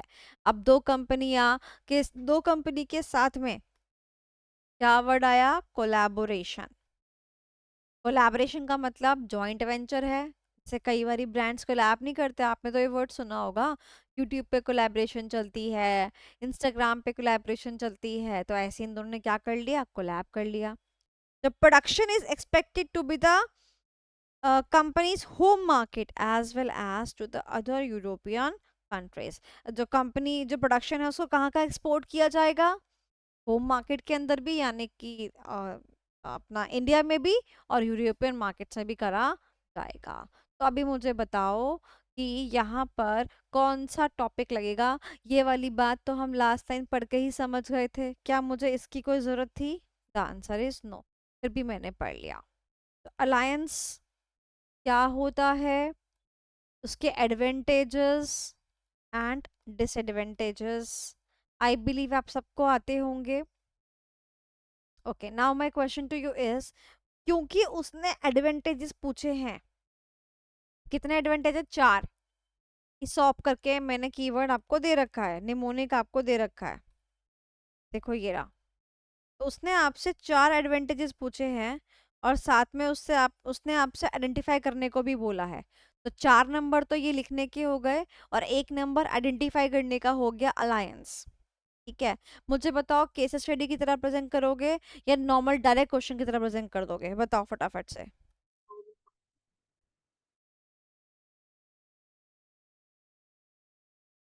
डायरेक्ट क्वेश्चन की तरह प्रेजेंट कर दोगे, क्योंकि यहाँ पर 5 के 5 नंबर के लिए ही सवाल मुझे लिखना पड़ेगा। अदरवाइज अगर इसने एडवांटेजेस मुझसे ना पूछे होते तो फिर मैं कैसी प्रेजेंटेशन करती? केस स्टडी प्रेजेंटेशन करती, क्योंकि मेरे पास मैटर ही नहीं होता कुछ लिखने के लिए। Isn't it? बात समझ में आई? तो सवाल क्या है? एडवांटेजेस बताने हैं, और अगर मैं यहीं पर लिख दूं, ध्यान से सुनना, right the advantages and disadvantages. अब मैं आपको बताना चाहती हूँ, इस पूरे चैप्टर में कोई टॉपिक अगर है जिसमें एडवांटेजेस और डिसएडवांटेजेस दोनों हैं, तो वो अलायंस का ही टॉपिक है। यानी कि ऐसी ग्रोथ स्ट्रैटेजी या ऐसी कॉर्पोरेट लेवल स्ट्रैटेजी जिसके एडवांटेजेस भी हैं और डिसएडवांटेजेस भी हैं, वो सिर्फ कौन सी है? स्ट्रैटेजिक अलायंस है। समझ में आ गया? तो अगर मैं यहीं पर इस क्वेश्चन को थोड़ा सा चेंज कर दूं, बोल दूं, point out the most important advantages and disadvantages, तो भैया बाकी सब चीज छोड़ो, एडवांटेज भी पूछ लिया, डिसएडवांटेज भी पूछ लिया, ग्रोथ स्ट्रेटजी है, 99 क्या 100% आंसर क्या आएगा? स्ट्रेटेजिक अलायंस, क्योंकि किसी और टॉपिक के अंदर ना एडवांटेजेस और डिसएडवांटेजेस दोनों मिलते हैं। तो इसका मतलब अगर आपसे क्या पूछा, कंपनी सॉरी स्ट्रैटेजी की एडवांटेजेस प्लस डिसएडवांटेजेस पूछा, और वो स्ट्रैटेजी कॉरपोरेट लेवल स्ट्रैटेजी है, तो वो 99.999% क्या होगा? स्ट्रैटेजिक अलायंस होगा।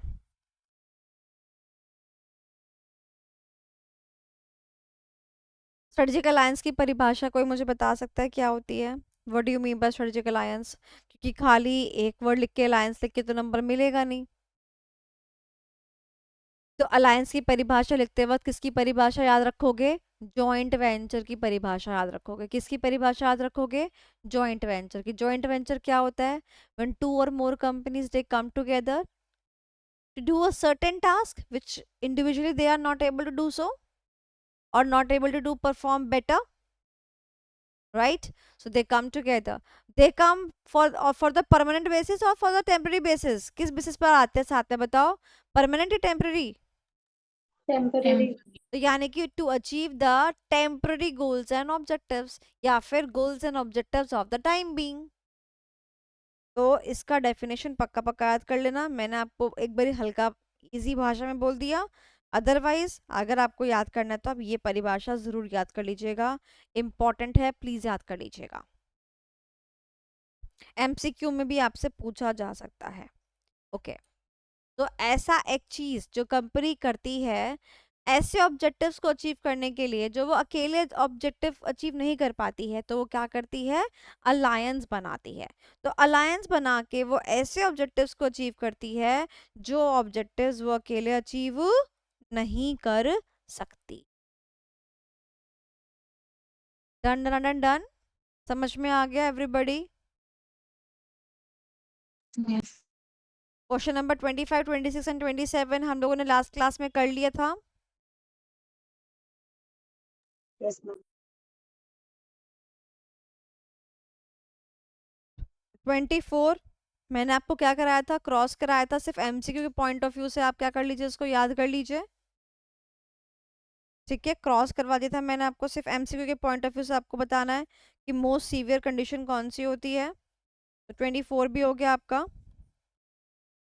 23 मैंने आपको शायद होमवर्क दिया होगा, stability is the opposite of expansion. तो Yes, जब ma'am. भी आप ये लिखोगे stability is opposite of expansion, तो आप स्टेबिलिटी के बारे में भी लिखोगे और एक्सपेंशन के बारे में भी लिखोगे। और मैंने आपको अपनी रेगुलर क्लासेस में बता रखा है स्टेबिलिटी स्ट्रेटजी का निमोनिक क्या है, स्टेबिलिटी, और उसका ऑपोजिट करोगे तो किसके पॉइंटर्स निकल जाते हैं, फीचर निकल जाते हैं, एक्सपेंशन के। तो एक पैराग्राफ स्टेबिलिटी के ऊपर, या फिर मैं कह सकती हूँ एक पेज स्टेबिलिटी के ऊपर लिख दीजिएगा, एक पेज एक्सपेंशन के ऊपर लिख दीजिएगा, काम चल जाएगा, इजी सिंपल। तो क्वेश्चन नंबर 23 भी हो चुका है। ओके, अब बात करते हैं क्वेश्चन नंबर 22 की, जो कि मैंने आपको होमवर्क दिया था। Right a short note on mergers and acquisition, जो मैंने आपको इस चैप्टर का लास्ट क्वेश्चन कराया था, क्वेश्चन नंबर 44। वहां पर हमने एक्विजिशन और मर्जर के बारे में डिस्कशन कर ही रखा है। तो आई डोंट थिंक सो कि this question is a problematic question for you guys. बोलो यस और नो। Yes. ठीक है, चलो तो आगे चलते हैं। क्वेश्चन 21 मैंने कल करा दिया था, 21 मैंने कल करा दिया था, 20 अभी छोड़ना है, 19 भी हमने कल करा दिया था। बोलो यस और नो। Yes. चलिए, इनोवेशन वाली बात तो मैंने आपको बहुत अच्छे से समझाई है। 18वां क्वेश्चन इनोवेशन वाला, प्लीज कर लीजिएगा इस क्वेश्चन को, अच्छा क्वेश्चन है ये।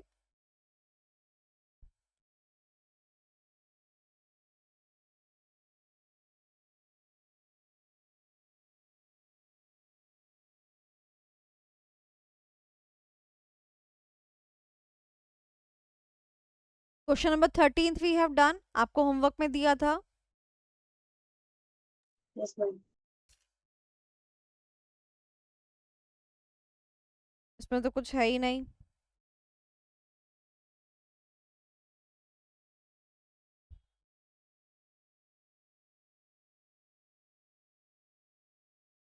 ट्वेल्थ कर लिया, यस, पिज्जा गैलेरिया। 11th भी कर लिया।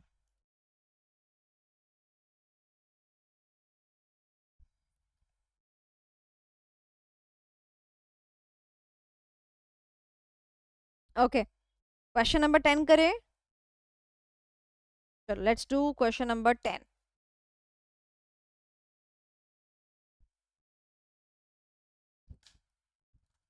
बेटा जी, ये क्वेश्चन इंपॉर्टेंट क्वेश्चंस में से एक है। ये क्वेश्चन जो है आपके एमटीपी में आया सितंबर 24 में, मॉडल टेस्ट पेपर से भी आया, बट अभी तक एग्जाम में नहीं आया। ठीक है, and it's a different question. करे बेटा, हो सकता है कि आपको थोड़ा सा डिफिकल्टी महसूस हो, तो ये आपको करना बनता ही है। आइए क्वेश्चन नंबर 10 करते हैं। तो लास्ट लाइन पढ़ लेते हैं। What kind of external growth strategy is being considered by Technova and Electrowave? कौन सी स्ट्रेटजी बेटा? External Expand. ग्रोथ। ग्रोथ क्या होती है? ग्रोथ यानी, Expand. Expand. Very good. External यानी कौन सा रास्ता उसने चुना है? दो रास्ते थे ना, इंटरनल एक्सटर्नल, कौन सा चुना बेटा उसने? External. एक्सटर्नल वाला चुन लिया। ठीक है, अगर एक्सटर्नल वाला चुना है तो क्या दो कंपनी होनी चाहिए? हाँ, मैम के अकॉर्डिंग दो कंपनियां होनी चाहिए। तो क्या दो कंपनियां हैं? Technova and इलेक्ट्रोवेव। बट अब दिक्कत क्या है, उसने क्या पूछ लिया, what kind of, what kind of, ये बेटा जी दिक्कत वाली बात है, what kind of, what kind of, यानी कि उसने क्या पूछा, आओ मैं आपको बताना चाहती हूँ, उसने आपसे क्या पूछ लिया। देखो, जो हमारा डायग्राम था, उस डायग्राम के अकॉर्डिंग हम कहाँ पहुंच चुके थे, उस डायग्राम के अकॉर्डिंग हम यहाँ पहुंच चुके हैं। अब जो ये मर्जर्स एंड एक्विजिशंस है ना, जो ये मर्जर्स एंड एक्विजिशंस है ना, इसके भी प्रकार हैं, काइंड्स हैं। तो यहाँ तक सभी बच्चे पहुंचे हैं मेरे साथ। मैम इसके भी प्रकार है, ओ माय गॉड, ये तो बहुत दिक्कत भरी बात हो गई। तो अब मैं आपको इसके प्रकारों से क्या कराती हूँ, आपको रूबरू कराती हूँ। तो जब कोई कंपनी मर्जर्स एंड एक्विजिशंस के थ्रू जाता है तो उसके पास ये प्रकार होते हैं। ये क्या है बेटा, टाइप्स ऑफ मर्जर्स। क्या है बेटा, टाइप्स ऑफ मर्जर्स। पहले मुझे बताओ, आपको ये चीज समझ में आई कि हम कहाँ तक पहुंचे हैं। अब इसका मतलब इसने मुझसे पूछा कि कौन से काइंड का एक्सटर्नल ग्रोथ है, यानी इन चारों में से कोई एक आंसर हो। अब पहले आपको ये चारों समझा दूंगी तभी तो बात आगे बढ़ेगी। देखो, तो इसने बोला the types of mergers are quite similar to the types of diversification. क्या हम टाइप्स ऑफ डाइवर्सिफिकेशन जानते हैं कि हाँ, हम जानते हैं। क्या हमने डाइवर्सिफिकेशन के अंदर हॉरिजॉन्टल वर्ड पढ़ा था, बोलो यस और नो। हाँ मैम पढ़ा था। हॉरिजॉन्टल क्या होता है, सेम लेवल पर हम दूसरे बिजनेस पे एंटर कर जाते हैं, and being the goods are CBC। याद है मेरे बच्चों। वर्टिकल याद है, वर्टिकल कौन सा होता था बताओ। इधर we are moving forward in the supply chain और we are moving backward. Backward in the supply chain. अब कोजेनरिक का मतलब यहाँ पर क्या है बेटा, कोजेनरिक मतलब कॉन्सेंट्रिक। हम कॉन्सेंट्रिक के तो दो ये पार्ट्स हैं, इसने अलग अलग बोल दिया, अलग अलग बोल दिया। कॉन्सेंट्रिक के दो पार्ट्स हैं, माना हॉरिजॉन्टल और वर्टिकल कॉन्सेंट्रिक के पार्ट्स हैं, पर इसने बोला कि हॉरिजॉन्टल जो है बड़ा बच्चा है, इसको अलग से पॉइंटर बना देते हैं, वर्टिकल अलग बड़ा बच्चा अलग पॉइंट बना देते हैं। तो ये आपका कॉन्सेंट्रिक है और ये आपका कॉन्ग्लोमरेट है। तो कॉन्सेंट्रिक का मतलब क्या होता है, रिलेटेड, और कॉन्ग्लोमरेट का मतलब क्या होता है, अनरिलेटेड। अब बहुत सारे बच्चों को ये कंफ्यूजन आएगा कि मैम एग्जाम में कैसे करेंगे जब कुछ बहुत सेम है। तो ध्यान से मेरी बात सुनिएगा कि भाई, अगर मैं आपको बोलूं मेरे दो रास्ते हैं, इंटरनल और एक्सटर्नल, यहाँ पर मेरे पास प्रकार है, टाइप से बेसिकली कॉन्सेंट्रिक, कॉन्ग्लोमरेट, यहाँ पर भी मेरे पास वही टाइप है, बट नाम क्या आ गया, मर्जर्स एंड एक्विजिशंस। तो सुनना ध्यान से मेरी बात। इंटरनल के अंदर हम क्या करते हैं, हम ही दूसरे बिजनेस में एंटर करते हैं, हम ही एंटर करते हैं, यानी कि there is no second company. जबकि एक्सटर्नल के अंदर, मर्जर्स एंड एक्विजिशंस के अंदर क्या होता है, there is always a second company. बात समझ में आई, there is always a second company. जैसे कि मैं बोलूं कि भाई, हम दोनों ने मिलकर, company A and company B, हम दोनों ने मिलकर एक और काम एंटर कर गए और वो काम मिलता जुलता था। इसको क्या बोलेंगे बेटा जी, क्या सिर्फ क्या मैं एंटर कर रही हूं, बोलो यस और नो। नहीं, मैं किसी के साथ, एक एक्सटर्नल कंपनी है उसके साथ एंटर कर रही हूँ दूसरे बिजनेस के अंदर। तो अगर ऐसा है तो ये किस कैटेगरी में जाएगा बताओ, ये एक्सटर्नल मर्जर्स एंड एक्विजिशन की कैटेगरी में जाएगा। क्या आपको इतनी बात समझ में आई है, मुझे बताओ। तो आपको हमेशा ये देखना पड़ेगा कि क्या सिर्फ एक ही कंपनी है या दो कंपनी है। अब यहाँ पर दो कंपनी है तो मुझे बताओ पक्का पक्का क्या लगेगा, acquisitions and mergers and acquisition लगेगा। उसने बोल भी दिया कि एक्सटर्नल ग्रोथ स्ट्रेटजी है, यानी कि एक्सपेंशन का एक्सटर्नल क्या होता है, मर्जर्स एंड एक्विजिशन होता है या फिर कोलैबोरेशन होता है, यानी कि अलायंस होता है। टेम्पररी वर्ड तो कहीं लिखा नहीं है तो मैं मान के चल रही हूँ मर्जर्स एंड एक्विजिशंस। अब देखो क्या लिखा है यहाँ पर, पूर्वांशी बेटा प्लीज रीड करना क्या लिखा है यहाँ पर। Yes, ma'am. Technova, a leading software development firm known for its cutting-edge operating systems, is developing a groundbreaking new platform. क्या बनाना चाहती है, डेवलपिंग बना रही है, एक ऐसा प्लेटफॉर्म बना रही है जिससे सब कुछ हिल जाए। कौन सी फील्ड में, leading software development. Okay, Electrowave, an emerging player in the electronics and hardware industry, specializes in manufacturing advanced devices. ओ तो दो कंपनी हो गई, एक हो गई टेक्नोवा। टेक्नोवा किस में लीड करती है, सॉफ्टवेयर में लीड करती है। और दूसरी कौन सी है, इलेक्ट्रोवेव, ये किस में लीड करती है, इलेक्ट्रॉनिक्स में लीड करती है। तो मैं जरा इसको यहाँ लिख लेती हूँ। तो मेरी पहली कंपनी कौन सी बेटा, टेक्नोवा है ना। Technova. ये किस में लीड करती है, Software. सॉफ्टवेयर में लीड करती है। और दूसरी कंपनी कौन सी है, इलेक्ट्रोवेव। Hmm. दो कंपनीज है, दो कंपनीज हैं, तो फिर इसका मतलब मैं ये तो भूल ही जाऊं, इंटरनल तो हो ही नहीं सकता Hmm. ना। अब Hmm. एक्सटर्नल में आ चुकी हूं मैं, दो कंपनीज हैं, दो कंपनीज अपनी अपनी फील्ड में इंटेलिजेंट हैं, ठीक है। आगे चलते हैं, फिर उसके बाद उन्होंने क्या किया, Technova and Electrowave have decided to join forces to design innovative laptops and smartphones. इन दोनों ने शेक हैंड किया।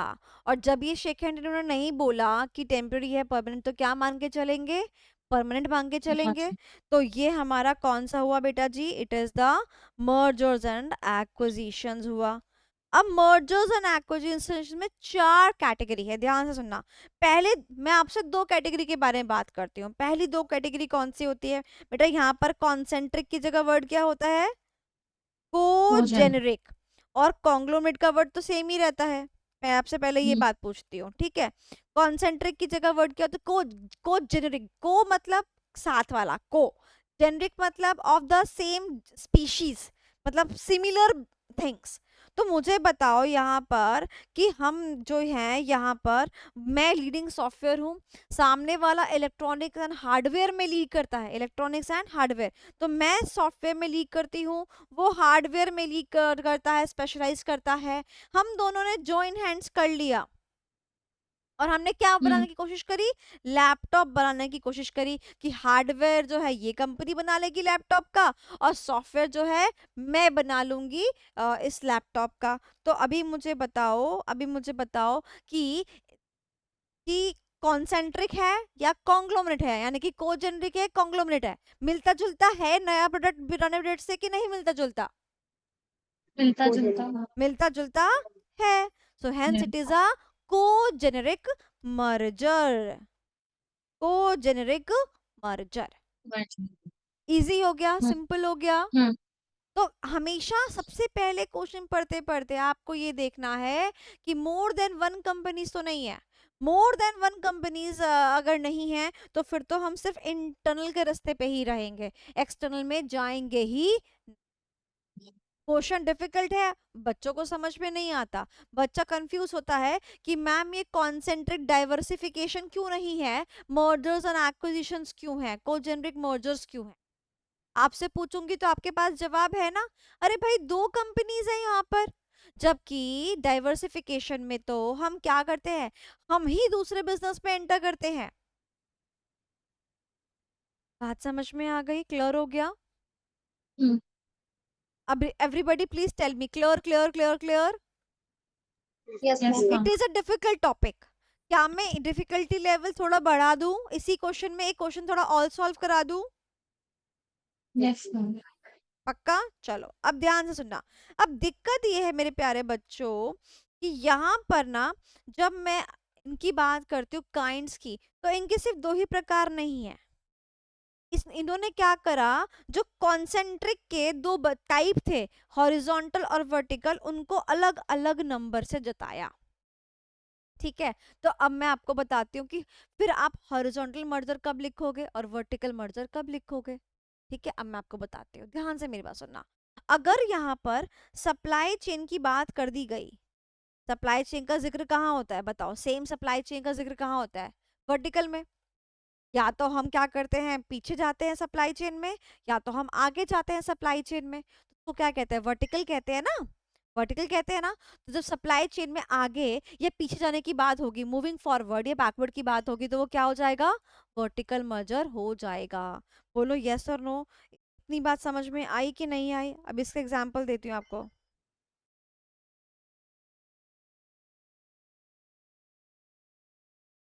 आई कि नहीं आई है? Yes, ma'am. थोड़ा डिफिकल्ट लगा? आओ सिखाती हूँ। मैंने कहा, सुनना ध्यान से, ये मेरी सप्लाई चेन है, ये सप्लाई चेन है, ध्यान से सुनना। पहली सप्लाई चेन में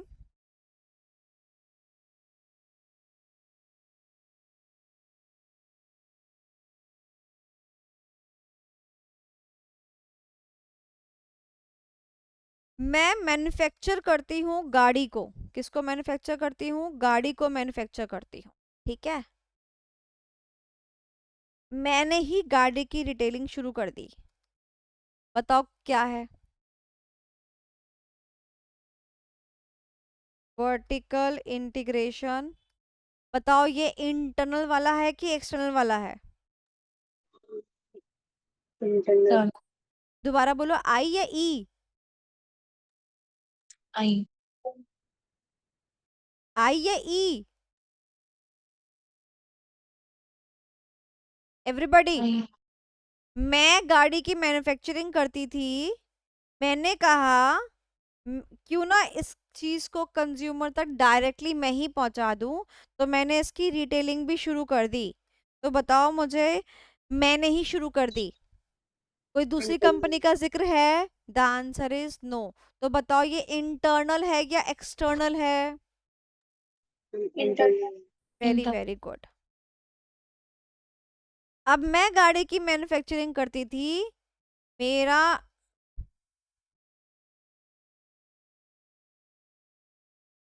मेरा काम था मैन्युफैक्चरिंग करने का, मेरी कंपनी का नाम था SJ लिमिटेड। ठीक है बेटा। अब एक कंपनी थी, उसका नाम था ABC लिमिटेड। ABC लिमिटेड, ये कंपनी क्या करती थी? ये कंपनी रिटेलिंग करती थी गाड़ी की, ये लोगों तक पहुंचाती थी। इसका काम क्या था? मेरे जैसे काफी दूसरे मैन्युफैक्चरर्स के साथ भी, काफी मैन्युफैक्चरर्स से सामान लेकर, गाड़ी लेकर कस्टमर तक पहुंचाना। ठीक है, तो एक दिन मैं और ये ABC कंपनी के मालिक बैठे, हमने कहा why don't we come and join hands together. तो ABC के मालिक ने पूछा, क्या मैम ऐसा क्यों करना चाहते हो? मैंने बोला भाई तुम मेरी गाड़ियां आगे बेचोगे तो मैं तुम्हें सस्ते दाम पर दूंगी, बिकॉज तुम और मैं जब हम हो जाते, कि अब हम तुम और मैं क्या है, हम है। अब हम जो है, अब मार्केट को हम दोनों कैप्चर भी कर सकते हैं, प्रोडक्शन कॉस्ट भी कम हो जाएगी। तुमको मैं जो हूँ कॉस्ट पे तो दूंगा, आपको पता है ना, एक एंटिटी में सेम जगह से सामान दूसरी जगह जाता है, कॉस्ट पे तो जाता है, कॉस्टिंग पे सामान दूंगा, हम सस्ते में बेच सकते हैं, मार्केट को कैप्चर कर सकते हैं, और दो जन जब साथ में आते हैं तो सिनर्जिक बेनिफिट भी होता है, स्ट्रेटजीज बना सकते हैं, ब्ला ब्ला ब्ला कर सकते हैं। तो ये मान गया मेरी बात, ये मान गया मेरी बात। तो मुझे ये बताओ, क्या हम सेम सप्लाई चेन में अभी भी हैं?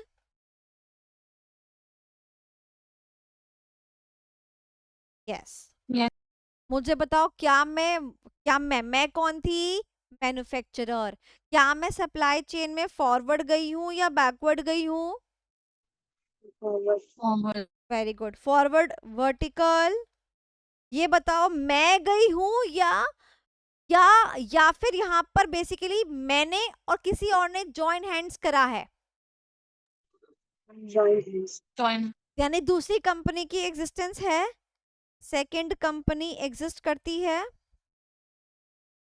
तो अगर सेकंड कंपनी एग्जिस्ट करती है और ये एक सप्लाई चेन है, तो इसका नाम उसने क्या दे दिया, वर्टिकल दे दिया, वर्टिकल मर्जर।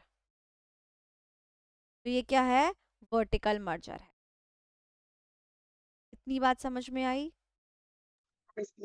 अब Yes. कहने को तो vertical merger is a part of cogeneric merger ना, बट उसने अलग दे रखा है। कहते सप्लाई चेन की जब बात हो ना, तो आप मुझसे अलग से बात करो, ये कोई बात थोड़ी होती है, आप अलग से बात करो। जैसे मेरा एक बैंक में अकाउंट है, ब्रांच में अकाउंट है, तो मैं जाती हूँ तो मुझे पैसा जमा करना होता है, अलग लाइन में लगना होता है, पैसे पैसे निकालने होते हैं, अलग लाइन में लगना होता है। उसने कहा कि अगर आपको पैसे निकालने हैं और आपको ये पैसे इसकी वजह से निकालने हैं, इसके लिए निकालने हैं, तो आप अलग लाइन में और खड़े हो जाइए। तो उसने और लाइनें बना दी। तो क्या हम लाइन नहीं बना सकते? हम भी कर देंगे बाइफरकेशन। नहीं कर सकते क्या? कर सकते हैं। तो क्या आपको वर्टिकल मर्जर समझ में आया? तो जब भी मर्जर होगा, तो आप क्या ढूंढेंगे कि भाई दूसरी कंपनी कहाँ गई, दूसरी कंपनी अगर मिली तो ही मर्जर्स एंड एक्विजिशन होगा। दूसरी कंपनी हो जाती है तो अब आप देखोगे रिलेटेड है या अनरिलेटेड है, और अगर सप्लाई चेन का जिक्र दे रखा होगा तो कहाँ जाएगा, वर्टिकल में चला जाएगा। मैम हॉरिजॉन्टल में कब जाएगा? 5 मिनट के बाद बताऊंगी, अभी इतना सारा डाइजेस्ट नहीं कर पाओगे, नहीं कर पाओगे ना डाइजेस्ट। पहले मुझे बताओ, सच्ची सच्ची बताना, जितने भी बच्चे भी क्लास में लाइव है, मैं तुमसे पूछना चाहती हूँ, जब तुमने चैप्टर कभी भी पढ़ा तो क्या इतने डिटेल से इस टॉपिक को पढ़ा था कि केस स्टडी सॉल्व कर पाओ इसकी एग्जैक्ट? No. अब कर लोगे? ये बताओ, अब कर लोगे? अब थोड़ी क्लैरिटी हो चुकी है? Yes. चलो, तो घबराना नहीं है। और बाकी मैं ये बोलूंगी, मर्जर्स के ऊपर क्वेश्चन बहुत कम आते हैं। अगर आपको कुछ भी समझ में नहीं आता तो फिर आप अपना जो तरीका चल रहा था इंटरनल वाला वो लगा लेना, फिर आप मर्जर्स छोड़ देना, ठीक है? अभी यहाँ पर मैंने एग्जाम्पल देना बाकी है बस हॉरिजॉन्टल का, तो मैं आपको 5 मिनट के बाद दूंगी, अभी नहीं दे रही, फिर रिलैक्स हो जाओ थोड़ा। चलो, तो एक बारी क्वेश्चन देख लेते हैं। तो उसने क्या बोला, yes the collaboration between the Technova and Electrowave is a cogeneric merger. ये एक एक्सटर्नल ग्रोथ स्ट्रेटजी होती है, राइट? बाकी अब आराम से बना के लिख सकते हो मर्जर्स को ध्यान में रखते हुए। तो we are done with question number 10 also. अच्छा क्वेश्चन था कि नहीं था? Yes. Okay, are we done with question number 9? No, ma'am. तो अभी हम कर भी नहीं रहे। चलो, सो क्वेश्चन नंबर 8 कर लेते हैं। Question number 8, question number 8, yes, state the major reason बताने हैं for considering the stability strategy as one of the, अरे भाई रीजन बताना है। अच्छा, स्टेबिलिटी के रीजंस क्या क्या थे? जब आप मैच्योरिटी स्टेज पर पहुंच जाते हो, जब एनवायरनमेंट जो होता है स्टेबल होता है या फिर थ्रेटनिंग होता है, रैपिड एक्सपेंशन जस्ट फिनिश्ड होता है। Okay, so startup rarely aim for stability strategy. Startups क्या होते हैं मुझे पता नहीं, कोई मुझे बता सकता है स्टार्टअप क्या होता है?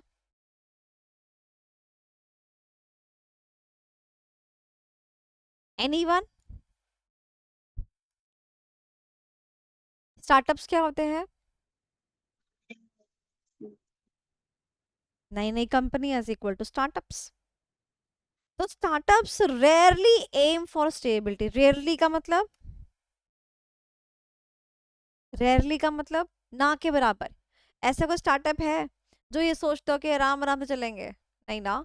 स्टार्टअप क्या सोचते हैं, आज शुरू हुए अगले साल 2 सालों में हमें ये काम कर देना है, तुरंत ही इनको काम चाहिए। तो startups rarely aim for the stability strategy. क्या आप इस स्टेटमेंट से अग्री करते हो? अगर यस तो आप बताओ स्टेबिलिटी स्ट्रेटजी उनके लिए कब मीनिंगफुल हो सकती है और उसका रीजन बताओ। तो बताओ, स्टेबिलिटी स्ट्रेटजी, क्या आप अग्री करते हो इस स्टेटमेंट से? Yes, ma'am. करते हो ना? तो ये क्वेश्चन अच्छा क्वेश्चन है। हो सकता है कि इसमें आपको क्वेश्चन में तो आपको दे दिया कि स्टेबिलिटी स्ट्रेटजी है, तो वो आपको बोल सकता है कि फिर बताइए कौन सी strategy they should go for. तो या फिर और कोई क्वेश्चन पूछ सकती है। तो आपको ध्यान रखना है, जो स्टार्टअप्स होते हैं, स्टार्टअप में स्टेबिलिटी कभी नहीं लगती। They know one aspires for stability. Stability कब लगती है? जब आपने तुरंत तुरंत बहुत बड़ा एक्सपेंशन फिनिश किया हो, या फिर एनवायरनमेंट ही बढ़ता हुआ नहीं है, मार्केट ही बढ़ नहीं रहा, तो हम क्या कर लेंगे। तो इसमें आपकी स्टेबिलिटी स्ट्रेटजी लगती है। तो अब आप मुझे बताओ, इसके अंदर कितने पार्ट्स हैं? while agreeing with the statement और otherwise, अगर आप अग्री करते हो या फिर अदरवाइज, उसने पूछा support your POV by briefing when stability is meaningful। तो पहले आपको बताना पड़ेगा स्टेबिलिटी का मीनिंग, फिर आपको बताना पड़ेगा कैरेक्टरिस्टिक्स, फिर आपको बताने पड़ेंगे रीजंस।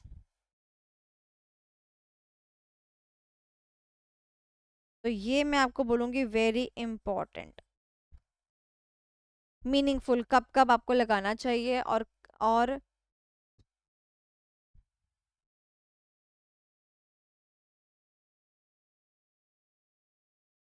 रीजंस। इजी सिंपल, समझ में आ गया? क्लियर हो गया? Yes.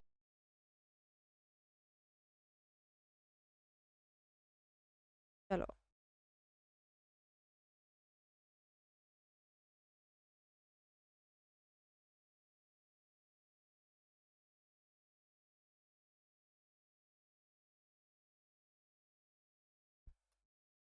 क्वेश्चन नंबर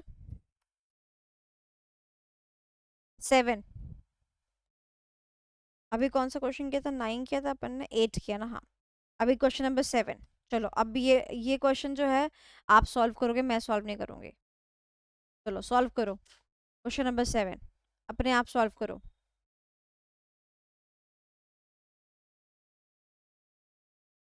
कोई सा भी कर लो, इतने सारे क्वेश्चन है, टाइप देख रहे हो उसकी, ओ हो, इतने सारे टाइप्स है। बताओ, चलो ये वाला कर लो solve. Which retrenchment strategy company should adopt and also set the action plan? आय हाय, क्या पूछा है? विच रिट्रेचमेंट स्ट्रेटजी, रिट्रेचमेंट स्ट्रेटजी कौन कौन सी होती है? turnaround, divestment, liquidation. liquidation. Liquidation syllabus में नहीं है, टर्न अराउंड और डाइवेस्टमेंट बचा। उसमें से भी उसने क्या बोल दिया? उसका एक्शन प्लान बता दो। एक्शन प्लान किसका है? Turner. खत्म, खत्म। Yes, चलो,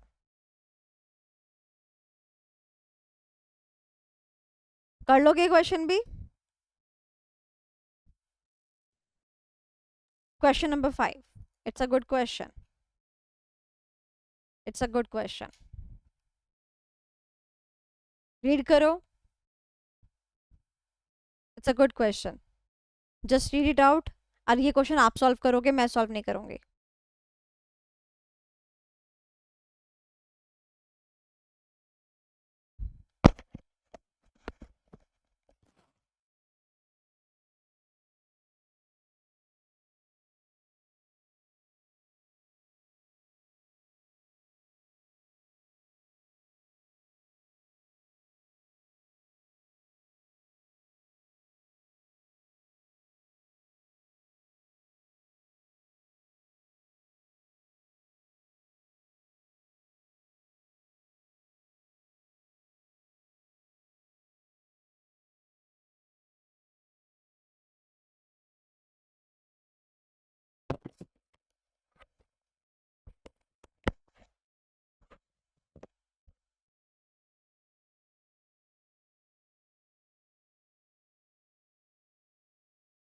रीड, yes, ma'am. कौन कौन सॉल्व करेगा? मैं सवाल पूछूंगी, आपको जवाब देना है, मैं आंसर नहीं करूंगी। Identify and explain strategy adopted by top management. सवाल नंबर 1, टॉप मैनेजमेंट जो स्ट्रेटजी लगाती है उसका नाम क्या होता है? Corporate management, Corporate. Corporate level strategy में कौन कौन सी स्ट्रेटजीज आती हैं? स्टेबिलिटी, एक्सपेंशन, ओके, कंपटीशन के ऊपर कभी कोई सवाल नहीं आता। ओके, चलिए। Leather height limited was started as a leather company to manufacture the footwear. Leather height company क्या बनाती थी? फुटवेयर, किस चीज के बनाती थी? लेदर, लेदर के बनाती थी। Currently they are into the manufacturing of footwears for females and males. किसके लिए बनाती थी? मेल्स एंड फीमेल्स, यानी बच्चे बच्चों के लिए नहीं बनाती थी। ठीक है। The top management desires to expand expand expand expand. कौन सी कॉर्पोरेट लेवल स्ट्रेटजी लग गई? Expansion, expansion. Okay, expand the business in the leather manufacturing goods. किस में जाना चाहती है? लेदर मैन्युफैक्चरिंग, ऐसे गुड्स में जाना चाहती है, बेसिकली लेदर मैन्युफैक्चरिंग गुड्स में जाना चाहती है। To expand they decide to purchase more machines खरीदना चाहती है। और गुड्स में क्या बनाना चाहती है? लेदर के बैग्स बनाना चाहती है। किसके लिए? सेल्स रिटेलर्स, पहला सवाल, एक्सपेंशन स्ट्रेटजी तक अपन पहुंच गए थे, क्या कोई दूसरी कंपनी का नाम है? तो एक्सटर्नल तो नहीं है, इंटरनल है। अब इंटरनल के दो रास्ते हैं, इंटेंसिफिकेशन एंड डाइवर्सिफिकेशन। इंटेंसिफिकेशन के ऊपर सवाल नहीं आता। अब डाइवर्सिफिकेशन पे जाते हैं। डाइवर्सिफिकेशन के कितने रास्ते हैं? दो टाइप से, कॉन्सेंट्रिक एंड कॉन्ग्लोमरेट।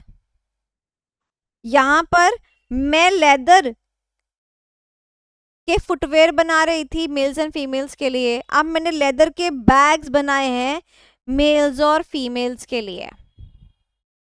मुझे बताओ, मिलता जुलता है या मिलता जुलता नहीं है? मिलता जुलता.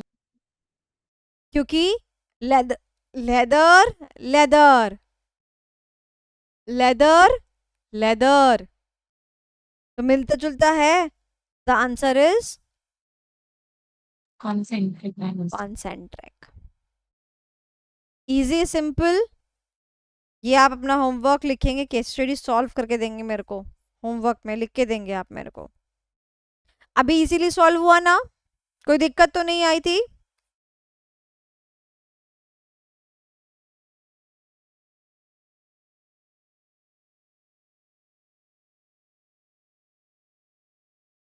क्वेश्चन नंबर 2, क्वेश्चन नंबर 2, अपने आप 1 मिनट लो, पढ़ो, फिर मैं क्वेश्चन पूछूंगी।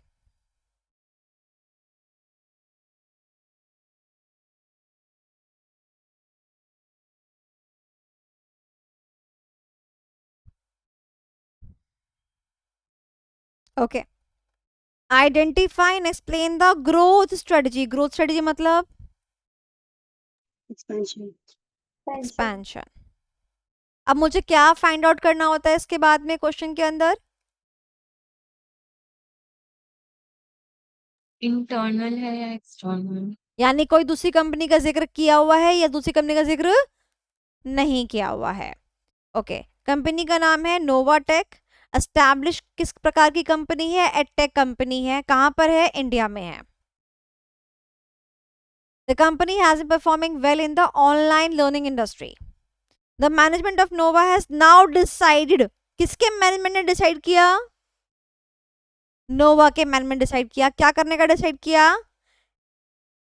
एक्सपैंड करने का डिसाइड किया। उसके लिए क्या करना था इसको? Bye launching luxury skin care. ये तो मेरे जैसी कंपनी निकली, बताओ। कहते हैं कि एडटेक एजुकेशन प्लेटफॉर्म है, तो चलो एक प्लेटफॉर्म और लॉन्च करते हैं, अपने बिजनेस को बढ़ाते हैं। अब हम क्या लॉन्च कर रहे हैं? Skin care brand. Makeup, skin care, किसके नाम से? ग्लो नोवा के नाम से अपन बेचेंगे। तो मुझे बताओ, क्या कोई दूसरी कंपनी का जिक्र है? No ma'am. तो ये एक्सटर्नल होगा क्या? नहीं, इंटरनल है। इंटरनल में दो रास्ते हैं, इंटेंसिफिकेशन एंड डाइवर्सिफिकेशन। इंटेंसिफिकेशन के ऊपर क्वेश्चन नहीं आता, डाइवर्सिफिकेशन के दो रास्ते हैं, कॉन्सेंट्रिक एंड कॉन्ग्लोमरेट। तो अभी मुझे बताओ, क्या एजुकेशन में और स्किन केयर में कोई रिलेशनशिप, कोई रिलेटेडनेस है क्या? कोई कनेक्शन है क्या? No ma'am. No ma'am. नहीं है ना। देखो मैं आपको अपने बारे में बताती हूँ, मैं एडटेक तो चलाती हूँ, उसके अलावा मैं व्लॉग्स बनाती हूँ, उसका कोई रिलेशनशिप नहीं है मेरे उससे। उसके अलावा I am into beauty and skin care. मैं इन सब के, मैं इंग्रेडिएंट्स के बारे में बहुत अच्छे से जानती हूँ। इसके अलावा आई एम इनटू न्यूमरोलॉजी। क्या इन सब का आपस में कोई कोई भी रिश्ता है? The answer is no. और जब कोई रिश्ता नहीं होता तो क्या होता है वो? कॉन्ग्लोमरेट। Conglomerate diversification. इसको भी आप लिखोगे अपने होमवर्क के अंदर, क्योंकि एक एक क्वेश्चन तो सबका सॉल्व करना बनता है ना।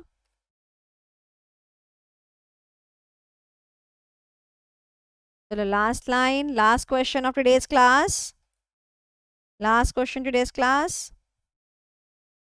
तो इसमें आपको बताना है बेसिकली कि कंपनी ने कौन कौन सी स्ट्रेटजी को अपनाया है 2023 में और 2024 में। तो बहुत इजी है, एंड रीजंस बताने हैं टू अडॉप्ट द स्ट्रैटेजी। ठीक है, तो रीड कीजिए क्वेश्चन और मुझे बताइए 2023 में कौन सी स्ट्रेटजी लगाई है और 24 में कौन सी स्ट्रेटजी लगाई है। और आइडेंटिफाई द रीट्रेंचमेंट स्ट्रेटजी। रीट्रेंचमेंट स्ट्रेटजी कौन कौन सी होती है? Turn around, liquidation. Divestment and liquidation. Liquidation के ऊपर सवाल नहीं आएगा, सिलेबस में नहीं है।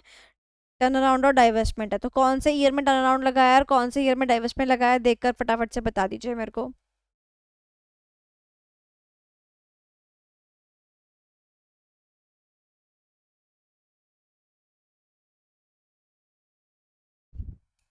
वन 2023 में टर्न अराउंड था और 24 में डाइवर्समेंट। टर्न अराउंड क्यों था? क्योंकि उसने क्या बोला? After identifying the problem area उसने अपनी मैनेजमेंट को चेंज किया। मैनेजमेंट को चेंज करना मतलब कंपनी को ठोक पीट कर आगे बढ़ाना, अपनी एफिशिएंसी को इम्प्रूव किया। तो ये था टर्न अराउंड। बट क्या हुआ 2024 में, यानी कि एक साल के बाद में कोई पॉजिटिव आउटकम नहीं निकला और उसको रिड ऑफ करना पड़ा अपने इस प्रोडक्ट नोटा को। तो एक प्रोडक्ट को क्या कर दिया? डिसकंटिन्यू कर दिया। तो इट इज अ डाइवेस्टमेंट। अब देखो क्वेश्चन में यहाँ पर पॉइंटर्स दे रखे हैं ना, क्वेश्चन नंबर 1 का पार्ट 1, पार्ट 2 और पार्ट 3 क्या है बेटा? रीजंस। तो जब क्वेश्चन के पार्ट्स दे रखे होते हैं तो हम पार्ट वाइज बस आंसर करते चलते हैं, no need of any presentation. तो आई होप कि आपको ये क्वेश्चन तो अभी आसान लगा होगा। सबसे आसान लगा कि नहीं लगा ये क्वेश्चन, बताओ। Yes ma'am. तो ये क्वेश्चन जो है बताओ मई 25 में आया, कितना आसान लगेगा ये क्वेश्चन, फुद्दू सा क्वेश्चन। और ये कंपलसरी क्वेश्चंस में से था एक, बताओ। कंपलसरी क्वेश्चन में ये फुद्दू सा क्वेश्चन आना मतलब हाथ में नंबर रख दिया आईसीआई ने। तो इतना आसान था देखो, isn't it? चलो, so that's it for today's class. I believe कि अब आपको कॉर्पोरेट लेवल स्ट्रेटजी के अंदर तो कोई दिक्कत नहीं आई होगी, एग्जाम में भी नहीं आनी चाहिए। तो better now you do your homework, and in tomorrow's class I'm gonna go with the questions of the matrices. तो you better come out with the reading। तो आप, मैं आपको बोलूँगी प्लीज़ आप जो है अगली क्लास में मैट्रिक्स रीड करके आए। देखो सिंपल सी बात है, आपके पास 4 मैट्रिक्स हैं, तो आप प्लीज़ इन इन मैट्रिक्स को जो है रीड करके आए, और इनको हम बोलते हैं ऑप्शंस। ठीक है, तो ये आपका होमवर्क है, आप इसको रीड करके आएंगे। अगर आप मैट्रिक्स रीड करके नहीं आएंगे तो you will not be able to solve the questions, तो आप क्वेश्चंस को सॉल्व नहीं कर पाओगे। तो बेटर आप इसकी रीडिंग लगाकर आए। अभी तक की क्लास में हाँ कोई डाउट तो है, डाउट तो नहीं है आज की क्लास का? मैम होम मैम हाँ बोलो प्राची। मैम होमवर्क चेक कर दो। होमवर्क चेक करना है, ठीक है, वो मैं निकाल लेती हूँ। ओके, इसके अलावा किसी को कोई डाउट है? Ma'am horizontal merger horizontal merger बता देती हूँ, वेरी वेरी गुड। चलो, तो प्राची की कॉपी चेक करने से पहले बता देती हूँ आपका हॉरिजॉन्टल मर्जर, ठीक है। चलिए आइए, तो इस पर बेस्ड हमें क्वेश्चन तो नहीं मिला, ठीक है, तो पर मैं आपको एक बार एग्जाम्पल से समझा देती हूँ कि भाई हम कैसे काम करेंगे। आपको कुछ नहीं करना, देखो पहले मैं आपको इंटरनल की बात समझाती हूँ, रिपीट करती हूँ। इंटरनल में क्या होता है, दो सप्लाई चेन्स होती हैं, दो सप्लाई चेन्स होती हैं, यहाँ पर भी एक मैन्युफैक्चरर, यहाँ पर भी एक मैन्युफैक्चरर, बोलो हाँ कि ना, ऐसा होता है। तो बट हम किस में एंटर करते हैं, सी बी सी में एंटर करते हैं। सीबीसी का फुल फॉर्म क्या है? कॉम्प्लीमेंट्री प्रोडक्ट्स, बाय प्रोडक्ट्स और कॉम्पिटिटिव प्रोडक्ट्स। ठीक है, तो ये गुड्स क्या होने चाहिए, सीबीसी होने चाहिए। ओके, क्या हम ही एंटर करते हैं? यस, मैं पहले पेन की बॉडी बनाती थी, अब मैं पेन की रिफिल बना रही हूं, तो ये बेटा क्या है बताओ? Horizontal integration. इस इंटीग्रेशन को करने से क्या मिलेगा, एक प्रोडक्ट बन जाएगा एज अ होल, ठीक है, एक प्रोडक्ट बन जाएगा एज अ होल, और अब हम इसको बेच सकते हैं, कंज्यूमर ज्यादा सेटिस्फाई हो पाएगा, ज्यादा बिक्री हो पाएगी। यहाँ तक कोई दिक्कत है? अब मैं आपको एक्सटर्नल पर लेकर जाती हूँ, एक्सटर्नल पर लेके जाती हूँ। सेम सप्लाई चेन नहीं होगी, मैं मैन्युफैक्चरर हूं, नाम क्या है, हॉरिजॉन्टल मर्जर, यानी कि इसके अंदर भी मैं क्या रहूंगी, मैन्युफैक्चरर ही रहूंगी। अब ध्यान से सुनना, इंटरनल वाले में मैं ही एंटर कर रही थी, अगर मैं पेन की बॉडी बनाती थी तो पेन की रिफिल के लिए मैं ही एंटर करती थी। अब मान लो मेरी कंपनी का नाम है एसजे लिमिटेड, और मैं पेन की बॉडी बनाती हूँ। एक कंपनी है एबीसी लिमिटेड, ये क्या बनाती है, पेन की रिफिल बनाती है।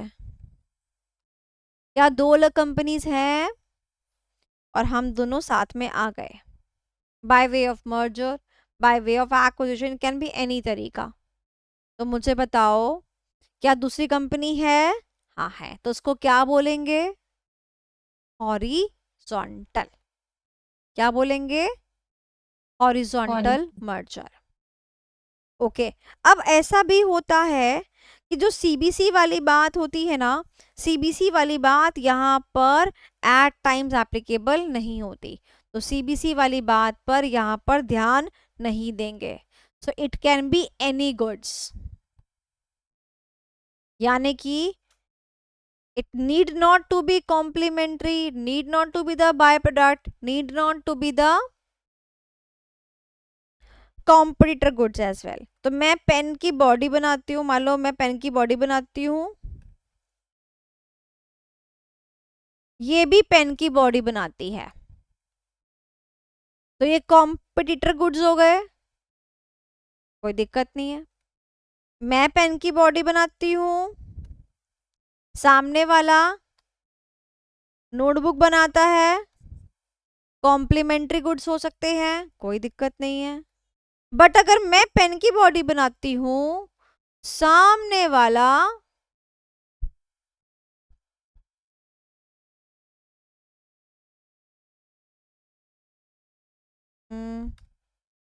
क्लॉथ बनाता है, अब बताओ, इन दोनों में कोई रिश्ता नहीं है, ना कॉम्प्लीमेंट्री ना कॉम्पिटिटर ना बॉय प्रोडक्ट, बोलो हाँ कि ना। तो this can also be the case of horizontal mergers, क्योंकि मर्जर्स जो होता है ऐसे ही किया जाता है। क्लियर हो गया एवरीबॉडी? Yes ma'am. पर इसमें एक मेन बात क्या है, सेम लेवल। तो अगर सेम लेवल है ना, मैं भी मैन्युफैक्चरर वो भी मैन्युफैक्चरर, तो हमेशा हॉरिजॉन्टल आएगा।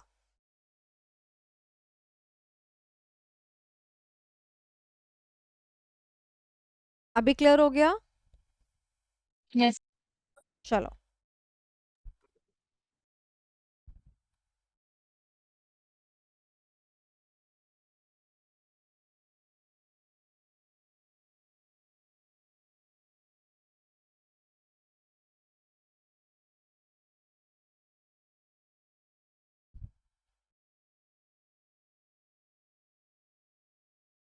बेटा यहाँ पर जो लिखा है किसकी कॉपी है ये, moves downstream in the value chain, इसमें वर्ड आना चाहिए in the same supply chain या वैल्यू चेन। सेम, सेम है ना, सेम में नीचे जा रहे हैं, दूसरी प्रोडक्ट की सप्लाई चेन में नहीं जा रहे। Same, same word is important, यहाँ पर भी सेम वर्ड, ठीक है।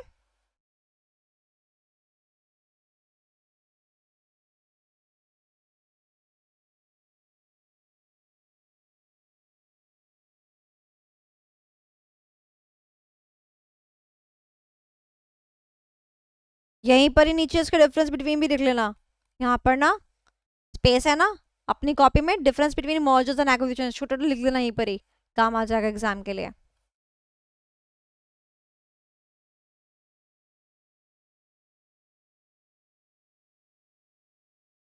और लिंकिंग जो है किसके थ्रू होती है बेटा, वो तो तुमने लिखा ही नहीं, पीटीएम सॉरी, ठीक है। ये वाला पॉइंट ऐड करो, लिंकिंग किसके थ्रू होती है, प्रोसेस, टेक्नोलॉजी या मार्केटिंग के थ्रू होती है, तो वो पॉइंट मिसिंग हो गया। ओके, इसका दूसरा नाम क्या होता है वो भी लिखो, अनदर नेम क्या होता है, रिलेटेड, और उसका अदर नाम क्या होता है, अनरिलेटेड, वो भी लिखो, ठीक है। चलो, so that's it for today's class, कल मिलते हैं अपन। एंड आप लोग रीड करके आओगे तो ज़्यादा आसान रहेगा क्वेश्चन को सॉल्व करना, रीड नहीं करके आओगे तो आपके लिए भी डिफ़िकल्ट होगा और मेरे लिए भी डिफ़िकल्ट होगा। तो आप ये मैट्रिक्स पढ़ के आएंगे, खास करके ये दो matrix, BCG and APM। Okay, चलिए, थैंक यू सो मच, कल मिलते हैं।